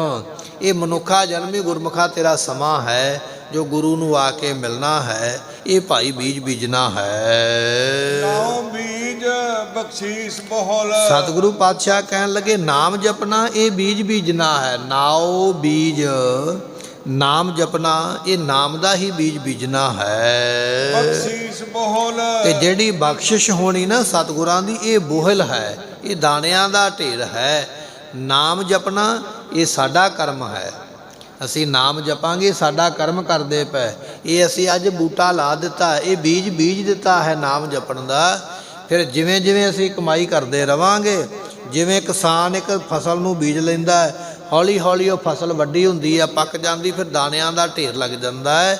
ਇਹ ਨਾਮ ਦਾ ਬੀਜ ਬੀਜਣਾ ਤੇ ਫਿਰ ਗੁਰੂ ਦੀ ਸੇਵਾ ਸਿਮਰਨ ਸਤ ਸੰਗਤ ਕਰਨੀ, ਤੇ ਬਾਅਦ ਵਿੱਚ ਗੁਰੂ ਐਸੇ ਭਾਗ ਲਾਉਂਦਾ ਹੈ। ਉਹ ਨਾਮ ਦਾ ਜਿਹੜਾ ਬੀਜ ਹੈ ਨਾ ਗੁਰਮੁਖੋ, ਉਹ ਫਿਰ ਵੱਡਾ ਬੋਹਿਲ ਬਣ ਜਾਂਦਾ। ਬੋਹਿਲ ਕਾਹਦਾ ਬਣਦਾ ਹੈ? ਗੁਰੂ ਦੀਆਂ ਬਖਸ਼ਿਸ਼ਾਂ ਦਾ ਬੋਹਿਲ ਬਣ ਜਾਂਦਾ ਹੈ। ਗੁਰੂ ਫਿਰ ਬਖਸ਼ਿਸ਼ਾਂ ਦੇ ਢੇਰ ਲਾ ਦਿੰਦਾ ਹੈ। ਦੁਨੀਆ ਸਗਲ ਦਰੋਗ ਇਹ ਸਾਰੀ ਦੁਨੀਆ ਨੂੰ ਦਰੋਗ ਝੂਠਾ ਸਮਝਣਾ ਹੈ। ਜਿੰਨੀ ਵੀ ਦੁਨੀਆ ਬਣੀ ਹੈ ਨਾ, ਸਾਡੇ ਭੈਣਾਂ ਭਰਾ ਰਿਸ਼ਤੇਦਾਰ ਦੋਸਤ ਮਿੱਤਰ ਗੁਆਂਢੀ ਵਗੈਰਾ ਜੋ ਵੀ ਦੁਨੀਆ ਵਿੱਚ ਸਾਡੇ ਅੰਗ ਸਾਕ ਬਣੇ ਨੇ, ਇਹ ਸਾਰਿਆਂ ਨੂੰ ਝੂਠੇ ਹੀ ਸਮਝਣਾ ਵੀ ਇਹ ਸਭ ਨਾਸਵੰਤ ਨੇ, ਆਪਣੇ ਪ੍ਰਯੋਜਨ ਵਾਸਤੇ ਹੀ ਮਿਲੇ ਨੇ। ਨਹੀਂ ਤੇ ਤੁਸੀਂ ਅੱਜ ਹੀ ਆਪਣੇ ਘਰੇ ਜਾ ਕੇ ਕਿਸੇ ਨੂੰ ਫੋਨ ਕਰਕੇ ਵੇਖ ਲਿਓ ਵੀ ਮੈਂ ਤੇ ਬੜਾ ਤੰਗ ਆ ਤੇ ਮੈਨੂੰ ਇੰਨੇ ਕੁ ਰੁਪਈਏ ਚਾਹੀਦੇ, ਤੇ ਤੁਹਾਡੇ ਸਾਹਮਣੇ ਅਸਲੀਅਤ ਆ ਜਾਣੀ ਹੈ ਵੀ ਕੌਣ ਤੁਹਾਨੂੰ ਕਿੰਨਾ ਕੁ ਪਿਆਰ ਕਰਦਾ ਹੈ। ਇਹ ਦੁਨੀਆ ਦੇ ਲੋਕ ਸਿਰਫ ਆਪਣੇ ਪ੍ਰਯੋਜਨ ਮਤਲਬ ਵਾਸਤੇ ਜੁੜੇ, ਕੋਈ ਹੈ ਨਹੀਂ ਕਿਸੇ ਦਾ। ਜਦੋਂ ਬਿਪਤਾ ਪੈਂਦੀ ਹੈ ਆਪਣੇ ਖਾਸ ਉਹ ਵੀ ਪਰੇ ਚਲੇ ਜਾਂਦੇ। ਸਾਥ ਤੇ ਭੱਜ ਖਲੇ, ਤੇ ਮਹਾਰਾਜ ਦੀ ਬਾਣੀ ਦਾ ਬਚਨ ਹੈ। ਤੇ ਪਾਤਸ਼ਾਹ ਕਹਿਣ ਲੱਗੇ ਜਦੋਂ ਬਿਪਤਾ ਪੈਂਦੀ ਹੈ ਸਾਥ ਵੀ ਭੱਜ ਕੇ ਪਿੱਛੇ ਜਿਹੜੇ ਨਾਲ ਪਿੱਛੋਂ ਆਏ ਸਨ ਨਾਰੇ ਬੁਲੰਦ ਕਰਦਿਆਂ ਹੋਇਆਂ ਵੀ ਤੇਰੇ ਨਾਲ ਆਪਾਂ ਇਹ ਕਰ ਦਿਆਂਗੇ ਉਹ ਕਰ ਦਿਆਂਗੇ। ਜਦੋਂ ਅੱਗੋਂ ਕੋਈ ਡੰਡੇ ਵਾਲਾ ਕੈਮ ਜਿਹਾ ਮਿਲ ਜਾਂਦਾ ਫਿਰ ਉਹ ਮਸਲਿਆਂ ਦਾ ਪਤਾ ਨਹੀਂ ਲੱਗਦਾ ਵੀ ਉਹ ਕਿੱਧਰ ਨੂੰ ਹਨੇਰੀ ਹੋ ਜਾਂਦੇ, ਫਿਰ ਇਕੱਲਾ ਹੀ ਉੱਥੇ ਬਿਪਤਾ ਵਿੱਚ ਫਸ ਜਾਂਦਾ ਹੈ। ਪਾਤਸ਼ਾਹ ਕਹਿਣ ਲੱਗੇ ਭਾਈ ਬਿਪਤਾ ਦੇ ਸਮੇਂ ਸਾਥ ਤੇ ਭੱਜ ਖਲੇ, ਨਾਲ ਆਉਣ ਵਾਲੇ ਵੀ ਦੌੜ ਜਾਂਦੇ ਉਸ ਵੇਲੇ। ਸੋ ਪਾਤਸ਼ਾਹ ਕਹਿਣ ਲੱਗੇ ਦੁਨੀਆ ਸਗਲ ਦਰੋਗ, ਇਹ ਸਾਰੀ ਦੁਨੀਆ ਦਰੋਗ ਝੂਠੀ ਨਾਸਵੰਤ ਸਮਝਣੀ ਹੈ। ਐਸਾ ਤੇਰਾ ਜੀਵਨ ਹੋਣਾ ਕਰੇ। ਨਾਨਕ ਨਦਰੀ ਕਰਮ ਹੋਏ। ਸਤਿਗੁਰੂ ਪਾਤਸ਼ਾਹ ਕਹਿਣ ਲੱਗੇ ਭਾਈ ਉਹ ਜੋ ਨਦਰੀ ਪਰਮਾਤਮਾ ਹੈ, ਜਿਸ ਵੇਲੇ ਕਰਮ ਕਹੀਏ ਬਖਸ਼ਿਸ਼ ਕਰਦਾ ਹੈ, ਜਾਵ ਹੈ ਸਗਲ ਵਿਜੋਗ। ਤੇ ਸਾਰੇ ਵਿਜੋਗ ਫਿਰ ਦੁੱਖ ਜਿਹੜੇ ਚਲੇ ਜਾਂਦੇ, ਸਾਰੇ ਦੁੱਖ ਨਾਸ ਹੋ ਜਾਂਦੇ ਜੇ ਪ੍ਰਮਾਤਮਾ ਕਿਰਪਾ ਕਰ ਦੇਵੇ। ਮਨਮੁਖ ਮੋਹ ਗੁਬਾਰ ਹੈ। ਸਤਿਗੁਰੂ ਪਾਤਸ਼ਾਹ ਕਹਿਣ ਲੱਗੇ ਮਨਮੁਖਾਂ ਦੇ ਹਿਰਦੇ ਵਿੱਚ ਮੋਹ ਰੂਪੀ ਗੁਬਾਰ ਕਹੀਏ ਅਗਿਆਨਤਾ ਦਾ ਹਨੇਰਾ ਹੈ। ਜੈ ਭਾਏ ਬੋਲਾ, ਇਹ ਦਵੈਤ ਭਾਵ ਵਿੱਚ ਹਰ ਵੇਲੇ ਜੀਵ ਮਾੜਾ ਚੰਗਾ ਬੋਲਦੇ ਰਹਿੰਦੇ ਹਨ। ਜੇ ਭਾਏ ਸਦਾ ਦੁੱਖ ਹੈ। ਜਿਹੜੇ ਦਵੈਤ ਭਾਵ ਵਿੱਚ ਲੱਗੇ ਨੇ ਭਾਈ ਉਹ ਸਦਾ ਦੁਖੀ ਹਨ। ਨਿਤ ਨੀਰ ਵਿਰੋਲਾ, ਉਹ ਤੇ ਸਾਕਾਮ ਕਰਮ ਕਰਦੇ ਇਹ ਪਾਣੀ ਨੂੰ ਰਿੜਕਣਾ ਹੈ। ਗੁਰਮੁਖੋ ਦੁੱਧ ਰਿੜਕਾਂਗੇ ਤੇ ਉਹਦੇ ਵਿੱਚੋਂ ਮੱਖਣ ਨਿਕਲੇਗਾ, ਤੇ ਜੇ ਪਾਣੀ ਰਿੜਕਾਂਗੇ ਉਹਦੇ ਵਿੱਚੋਂ ਮੱਖਣ ਕੋਈ ਨਹੀਂ ਨਿਕਲਣਾ, ਝੱਗ ਹੀ ਇਕੱਲੀ ਨਿਕਲੇਗੀ। ਸੋ ਪਾਣੀ ਕੀ ਰਿੜਕਣਾ ਹੈ? ਜਿਹੜੇ ਸਾਕਾਮ ਕਰਮ ਕਰਨੇ। ਸਾਕਾਮ ਕਰਮ ਉਹ ਹੁੰਦਾ ਹੈ ਕੰਮ ਬਾਅਦ ਵਿੱਚ ਕੀਤਾ ਹੈ, ਕਾਮਨਾ ਪਹਿਲਾਂ ਰੱਖੀ ਹੈ ਵੀ ਮੈਂ ਅੱਜ ਮੱਥਾ ਟੇਕਣ ਜਾਣਾ ਹੈ, ਮੈਨੂੰ ਆ ਅੱਜ ਮਿਲ ਜਾਵੇ, ਮੈਂ ਅੱਜ ਸੇਵਾ ਕੀਤੀ ਹੈ, ਮੈਨੂੰ ਇਹ ਮਿਲ ਜਾਵੇ। ਇਹ ਕਹਿੰਦੇ ਸਾਕਾਮ ਕਰਮ। ਕਰਮ ਕਰਦਾ ਹੈ ਪਰ ਕਾਮਨਾ ਪਹਿਲਾਂ ਰੱਖਦਾ। ਜੇ ਤੁਸੀਂ ਕਾਮਨਾ ਰੱਖ ਕੇ ਕਰਮ ਕੀਤਾ ਹੈ ਫਿਰ ਤੁਸੀਂ ਜਿੰਨਾ ਮਰਜ਼ੀ ਯਤਨ ਕਰ ਲਵੋ ਪਰਮਾਤਮਾ ਨਹੀਂ ਮਿਲੇਗਾ। ਪਾਣੀ ਵਿੱਚ ਮਧਾਣੀ ਭਾਵੇਂ ਸਾਰਾ ਦਿਨ ਮਸ਼ੀਨ ਵਾਲੀ ਲਾ ਦਿਓ ਤੇ ਆਪ ਚਲੇ ਜਾਓ ਵੀ ਇਹ ਮਧਾਣੀ 8-10 ਘੰਟੇ ਚੱਲੇਗੀ, ਉਹ ਚਾਟੀ ਤੇ ਤੋੜ ਦੇਵੇਗੀ ਪਰ ਵਿੱਚੋਂ ਪਾਣੀ ਦੇ ਮੱਖਣ ਨਹੀਂ ਜੇ ਮਿਲਣਾ, ਝੱਗ ਭਾਵੇਂ ਜ਼ਰੂਰ ਬਣ ਜਾਵੇ। ਜੇ ਕੋਈ ਵਿਅਕਤੀ ਕਾਮਨਾ ਰੱਖ ਕੇ ਤਪ ਕਰਦਾ ਹੈ, ਕਾਮਨਾ ਪੂਰੀ ਹੁੰਦੀ, ਪਰਮਾਤਮਾ ਨਹੀਂ ਮਿਲਦਾ, ਭਾਵੇਂ ਇੱਕ ਨਹੀਂ ਸੈਂਕੜੇ ਜਨਮ ਲੈ ਲਵੇ, ਕਾਮਨਾ ਰੱਖ ਕੇ ਰੱਬ ਨਹੀਂ ਮਿਲੇਗਾ। ਮਹਾਰਾਜ ਨੇ ਤਾਂ ਲਿਖਿਆ ਸੇਵਾ ਕਰਤ ਹੋਏ ਨੇਹ ਕਾਮੀ, ਲਿਖਿਆ ਵੀ ਨਿਸ਼ਕਾਮ ਹੋ ਕੇ ਕਰੇਗਾ ਤਿਸ ਕੋ ਹੋਤ ਪ੍ਰਾਪਤ, ਸੁਆਮੀ ਰੱਬ ਉਹਨੂੰ ਮਿਲੇਗਾ। ਪਰ ਜਿਹੜਾ ਕਾਮਨਾ ਰੱਖ ਕੇ ਕਰੇਗਾ ਨਾ ਇੱਛਾ, ਉਹਨੂੰ ਪਰਮਾਤਮਾ ਨਹੀਂ ਮਿਲੇਗਾ, ਭਾਵੇਂ ਇੱਕ ਨਹੀਂ ਕਈ ਜਨਮ ਲਗਾ ਰਵੇ। ਸੋ ਪਾਤਸ਼ਾਹ ਕਹਿਣ ਲੱਗੇ ਭਾਈ ਨਿਤ ਨੀਰ ਵਰੁਲੈ, ਇਹ ਨਿਸ਼ਕਾਮ ਹੋ ਜਾਣਾ ਤੇ ਫਿਰ ਤੇ ਦੁੱਧ ਰਿੜਕਣਾ ਹੈ। ਨਿਸ਼ਕਾਮ ਹੋ ਗਿਆ, ਇਹ ਦੁੱਧ ਰਿੜਕਣਾ ਹੈ ਤੇ ਮੱਖਣ ਰੂਪੀ ਪਰਮਾਤਮਾ ਮਿਲੇਗਾ। ਦੂਸਰੇ ਪਾਸੇ ਕਾਮਨਾ ਰੱਖ ਲੈਣੀ, ਇਹ ਪਾਣੀ ਰਿੜਕਣਾ ਹੈ, ਉਹਦੇ ਵਿੱਚੋਂ ਝੱਗ ਮਿਲੇਗੀ, ਝੱਗ ਹੀ ਮਿਲੇਗੀ, ਪਦਾਰਥ ਮਿਲ ਜਾਣਗੇ। ਕਾਮਨਾ ਰੱਖੀ ਹੈ ਨਾ ਮੈਂ 40 ਦਿਨ ਗੁਰਦੁਆਰੇ ਜਾਵਾਂਗਾ, ਮੈਂ ਇੰਨੇ ਦਿਨ ਬਾਣੀ ਪੜ੍ਹਾਂਗਾ, ਮੈਂ ਇੰਨੇ ਦਿਨ ਜੋੜੇ ਝਾੜਾਂਗਾ, ਮੈਂ ਇੰਨੇ ਦਿਨ ਝਾੜੂ ਦੇਵਾਂਗਾ, ਮੇਰਾ ਬਾਹਰ ਦਾ ਵੀਜ਼ਾ ਲੱਗ ਜਾਵੇ। ਇਹੋ ਹੀ ਸੋਚਿਆ ਨਾ ਆ ਕੇ, ਇਹੋ ਕੁਝ ਹੀ ਆਪਾਂ ਕਰਦੇ ਵੀ ਬਾਹਰ ਚਲੇ ਜਾਈਏ, ਵਿਦੇਸ਼ ਚਲੇ ਜਾਈਏ, ਨੌਕਰੀ ਮਿਲ ਜਾਵੇ। ਇਹ ਕਾਮਨਾ ਰੱਖ ਕੇ ਕੰਮ ਕੀਤਾ ਹੈ, ਉਹ ਕਾਮਨਾ ਪ੍ਰਾਪਤ ਹੋ ਜਾਵੇਗੀ। ਜਿਵੇਂ ਪਾਣੀ ਨੂੰ ਰਿੜਕਿਆਂ ਝੱਗ ਮਿਲਦੀ ਹੈ, ਇਸੇ ਤਰ੍ਹਾਂ ਭਾਈ ਸਹਿਤ ਕਾਮਨਾ ਦੇ ਹੋਵੇਗਾ, ਪਦਾਰਥਾਂ ਰੂਪੀ ਝੱਗ ਜ਼ਰੂਰ ਪ੍ਰਾਪਤ ਹੋਵੇਗੀ, ਪਦਾਰਥ ਜ਼ਰੂਰ ਮਿਲੇਗਾ। ਪਰ ਮਹਾਰਾਜ ਕਹਿਣ ਲੱਗੇ ਇਹ ਜਿਹੜਾ ਸਿੱਖ ਹੈ ਇਹਨੂੰ ਸਕਾਮ ਨਹੀਂ ਸਗੋਂ ਨਿਸ਼ਕਾਮ ਹੋਣਾ ਚਾਹੀਦਾ ਹੈ, ਪਰ ਸਕਾਮ ਦੇ ਨਾਲ ਕੰਮ ਕਰਦਾ ਤੇ ਪਾਤਸ਼ਾਹ ਕਹਿਣ ਲੱਗੇ ਤੇ ਪਾਣੀ ਨੂੰ ਰਿੜਕਣ ਵਾਲੀ ਗੱਲ ਹੈ। ਗੁਰਮੁਖ ਨਾਮ ਧਿਆਈਐ, ਜਿਨ੍ਹਾਂ ਗੁਰਮੁਖਾਂ ਨੇ ਭਾਈ ਨਾਮ ਧਿਆਇਆ ਹੈ ਮਤ ਤਤ ਕਡੋਲਾ, ਉਹਨਾਂ ਨੇ ਸਿਧਾਂਤ ਰੂਪੀ ਮੱਖਣ ਨੂੰ ਕੱਢ ਲੈਣਾ ਕੀਤਾ ਹੈ। ਵਿਚਾਰ ਤੇ ਸਿਧਾਂਤ ਰੂਪੀ ਮੱਖਣ ਨੂੰ ਉਹਨਾਂ ਨੇ ਕੱਢਿਆ ਹੈ। ਅੰਤਰ ਪ੍ਰਗਾਸ ਘਟ ਚਾਨਣਾ, ਉਹਨਾਂ ਗੁਰਮੁਖਾਂ ਦੇ ਹਿਰਦੇ ਦੇ ਅੰਦਰ ਪ੍ਰਕਾਸ਼ ਹੋ ਜਾਂਦਾ ਹੈ। ਉਹਨਾਂ ਦਾ ਘਟ ਹਿਰਦਾ ਕਹੀਏ ਪ੍ਰਕਾਸ਼ ਦੇ ਸਮੇਤ ਹੁੰਦਾ ਹੈ। ਹਰ ਲੱਤਾ ਟੋਲਾ, ਤੇ ਉਹ ਜਿਹੜਾ ਪ੍ਰਮਾਤਮਾ ਹੈ ਉਹ ਗਿਆਨ ਦੇ ਸਮੇਤ ਫਿਰ ਉਹਨਾਂ ਨੂੰ ਲੱਭ ਪਿਆ ਹੈ। ਹਰੀ ਨੂੰ ਢੂੰਡਿਆ, ਜਿਹੜੀ ਚੀਜ਼ ਗੁਆਚ ਜਾਵੇ ਉਹ ਚਾਨਣ ਵਿੱਚ ਲੱਭਦੀ ਹੈ। ਪਰਮਾਤਮਾ ਨੂੰ ਲੱਭਣ ਵਾਸਤੇ ਗਿਆਨ ਦਾ ਚਾਨਣ ਜ਼ਰੂਰੀ ਹੈ, ਜਿੰਨਾ ਚਿਰ ਗਿਆਨ ਦਾ ਚਾਨਣ ਨਹੀਂ ਲੱਭੇਗਾ। ਉਦਾਹਰਨ ਦਿੰਦੇ ਨਾ ਵਿਦਵਾਨ, ਕਹਿਣ ਲੱਗੇ ਕੋਈ ਬੀਬੀ ਨਾ ਕਸੀਦਾ ਕੱਢਦੀ ਪਈ ਆਪਣੇ ਘਰ ਦੇ ਵਿੱਚ, ਤੇ ਕੱਢਦਿਆਂ ਕੱਢਦਿਆਂ ਕਸੀਦਾ ਇੰਨੇ ਚਿਰ ਨੂੰ ਹਨੇਰਾ ਹੋ ਗਿਆ ਤੇ ਸੂਈ ਡਿੱਗ ਪਈ। ਸੂਈ ਡਿੱਗ ਪਈ, ਮਨ ਵਿੱਚ ਸੋਚਦੀ ਹੈ ਸੂਈ ਕਿਵੇਂ ਲੱਭਾਂ। ਇੰਨੇ ਚਿਰ ਨੂੰ ਬਾਹਰ ਗਲੀ ਦੇ ਵਿੱਚ ਲਾਈਟਾਂ ਜਗ ਪਈਆਂ, ਬਾਹਰ ਆ ਗਈ ਲੱਭਣ ਵਾਸਤੇ ਗਲੀ ਦੇ ਵਿੱਚ। ਕਿਸੇ ਗੁਆਂਢੀ ਨੇ ਪੁੱਛਿਆ ਬੀਬੀ ਕੀ ਹੋਇਆ? ਕਹਿਣ ਲੱਗੀ ਮੇਰੀ ਤੇ ਸੂਈ ਗੁਆਚ ਗਈ ਹੈ। ਉਹ ਗੁਆਂਢੀ ਵੀ ਨਾਲ ਲੱਗ ਪਿਆ, ਲੱਭਦੇ ਪਏ ਪਰ ਲੱਭਦੀ ਨਹੀਂ ਪਈ। ਬਾਅਦ ਵਿੱਚ ਕਿਸੇ ਸਿਆਣੇ ਨੇ ਪੁੱਛਿਆ, ਕਹਿਣ ਲੱਗੇ ਸੂਈ ਡਿੱਗੀ ਕਿੱਥੇ ਹੈ? ਤੇ ਉਹ ਜਿਹਦੀ ਸੂਈ ਡਿੱਗੀ ਕਹਿੰਦੀ ਡਿੱਗੀ ਤੇ ਵਿਹੜੇ ਵਿੱਚ ਹੈ। ਉਹ ਸਾਰੇ ਜਣੇ ਕਹਿੰਦੇ ਵੀ ਜੇ ਵਿਹੜੇ 'ਚ ਡਿੱਗੀ ਹੈ ਤੇ ਗਲੀ 'ਚ ਥੋੜ੍ਹੀ ਲੱਭੇਗੀ।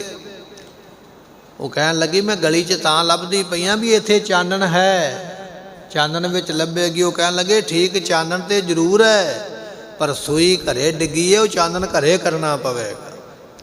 ਜਦੋਂ ਘਰ ਆ ਕੇ ਦੀਵਾ ਜਗਾਇਆ ਨਾ, ਦੀਵੇ ਦਾ ਚਾਨਣ ਉਹਦੇ ਵਿਹੜੇ ਵਿੱਚ ਪਈ, ਉਹ ਮਿਲ ਪਈ। ਇਹ ਉਦਾਹਰਨ ਮਹਾਰਾਜ ਨੇ ਗੁਰਬਾਣੀ ਵਿੱਚ ਦਿੱਤੀ ਹੈ। ਮਹਾਰਾਜ ਨੇ ਇਹ ਗੱਲ ਕਹੀ ਹੈ, ਕਹਿਣ ਲੱਗੇ ਗੁਰਮੁਖਾ ਪਰਮਾਤਮਾ ਹੈ ਤੇਰੇ ਅੰਦਰ, ਚਾਨਣ ਤੈਨੂੰ ਅੰਦਰ ਕਰਨਾ ਪੈਣਾ। ਬਾਹਰ ਗਲੀਆਂ 'ਚ ਚਾਨਣ ਕੀਤੇ ਆ, ਉਹ ਪਰਮਾਤਮਾ ਬਾਹਰੋਂ ਨਹੀਂ ਕਿਤੇ ਮਿਲਣਾ ਹੈ। ਵਸੀ ਰੱਬ ਹਿਆਲੀ ਹੈ ਜੰਗਲ ਕਿਆ ਢੂੰਡੇ, ਬਾਹਰ ਲੱਭਦਾ ਪਿਆ, ਉਹ ਤੇਰੇ ਅੰਦਰ ਵਸਿਆ ਹੈ। ਰੋ ਵਿਚਾਰ ਅੰਤਰ ਘਟ, ਅੰਤਰ ਪ੍ਰਗਾਸ ਘਟ ਚਾਨਣਾ, ਜਿਨ੍ਹਾਂ ਦੇ ਅੰਦਰ ਪਰਮਾਤਮਾ ਨੇ ਚਾਨਣ ਕੀਏ ਗਿਆਨ ਬਖਸ਼ਿਸ਼ ਕੀਤਾ ਹੈ, ਉਹ ਪਰਮਾਤਮਾ ਨੂੰ ਜਿਹੜੇ ਲੱਭਦੇ ਨੇ ਉਹਨਾਂ ਨੂੰ ਪ੍ਰਾਪਤ ਹੋ ਜਾਂਦਾ ਹੈ। ਲੱਦਾ ਟੋਲਾ ਲੱਭਣ ਵਾਲਿਆਂ ਨੂੰ ਉਹ ਪਰਮਾਤਮਾ ਲੱਭ ਗਿਆ ਹੈ। ਆਪੇ ਭਰਮ ਭੁਲਾਏਂਦਾ ਕਰਮਾਂ ਦੇ ਅਨੁਸਾਰ ਪਰਮਾਤਮਾ ਦਾ ਕਿਸੇ ਨਾਲ ਵੈਰ ਨਹੀਂ ਹੈ। ਕਈ ਵਾਰੀ ਆਪਾਂ ਕਹਿ ਦਿੰਦੇ ਰੱਬ ਭੁਲਾਉਂਦਾ ਵੀ ਆਪ ਹੈ, ਰੱਬ ਚੇਤੇ ਵੀ ਆਪ ਕਰਦਾ। ਅਸੀਂ ਸੁਰਖਰੂ ਹੋਣਾ ਚਾਹੁੰਦੇ ਹਾਂ ਵੀ ਮੇਰੀ ਕੋਈ ਗਲਤੀ ਨਹੀਂ, ਜਿੰਨੀ ਗਲਤੀ ਉਹ ਪਰਮਾਤਮਾ ਦੀ ਹੈ, ਵੀ ਭੁਲਾਇਆ ਵੀ ਉਹਨੇ ਹੀ ਹੈ ਨਾ, ਤੇ ਯਾਦ ਵੀ ਉਹਨੇ ਕਰਾਇਆ। ਅਸੀਂ ਆਪ ਹੋ ਜਾਂਦੇ ਪੂਰੇ ਚਿੱਟੇ ਦੁੱਧ ਨਹਾਤੇ ਵੀ ਅਸੀਂ ਪਰੇ ਹੋ ਜਾਈਏ, ਰੱਬ ਨੂੰ ਦੋਸ਼ ਦੇ ਦਈਏ। ਮਹਾਰਾਜ ਕਹਿਣ ਲੱਗੇ ਨਹੀਂ, ਜੇ ਤੂੰ ਭੁੱਲਿਆ ਹੋਇਆ ਨਾ, ਭੁੱਲਿਆ ਵੀ ਤਾਂ ਹੈ ਕਿਉਂਕਿ ਤੇਰੇ ਕਰਮ ਇਸ ਤਰ੍ਹਾਂ ਦੇ ਨੇ। ਜੇ ਤੂੰ ਚੇਤੇ ਕੀਤਾ ਹੈ ਤੇ ਚੇਤੇ ਵੀ ਤਾਂ ਕੀਤਾ, ਤੇਰੇ ਕਰਮ ਇਸ ਤਰ੍ਹਾਂ ਦੇ ਨੇ। ਉਹ ਕਰਮਾਂ ਦੇ ਹਿਸਾਬ ਦੇ ਨਾਲ ਹੀ ਤੈਨੂੰ ਭਰਮ ਦੇ ਵਿੱਚ ਭੁਲਾਉਂਦਾ ਹੈ ਤੇ ਕਰਮਾਂ ਦੇ ਮੁਤਾਬਕ ਹੀ ਤੈਨੂੰ ਆਪਣੇ ਨਾਲ ਜੋੜਦਾ ਹੈ। ਇਸ ਕਹਿ ਨ ਜਾਈ, ਇਸ ਕਰਕੇ ਉਸ ਨੂੰ ਕੁਝ ਕਿਹਾ ਨਹੀਂ ਜਾ ਸਕਦਾ, ਐਸਾ ਸਮਰੱਥ ਹੈ। ਵਾਹੋ ਵਾਹੋ ਸੱਚੇ ਪਾਤਸ਼ਾਹ, ਸੱਚੇ ਪਾਤਸ਼ਾਹ ਤੂੰ ਵਾਹੋ ਹੈ, ਤੂੰ ਧਨ ਹੈ, ਤੂੰ ਧਨ ਹੈ।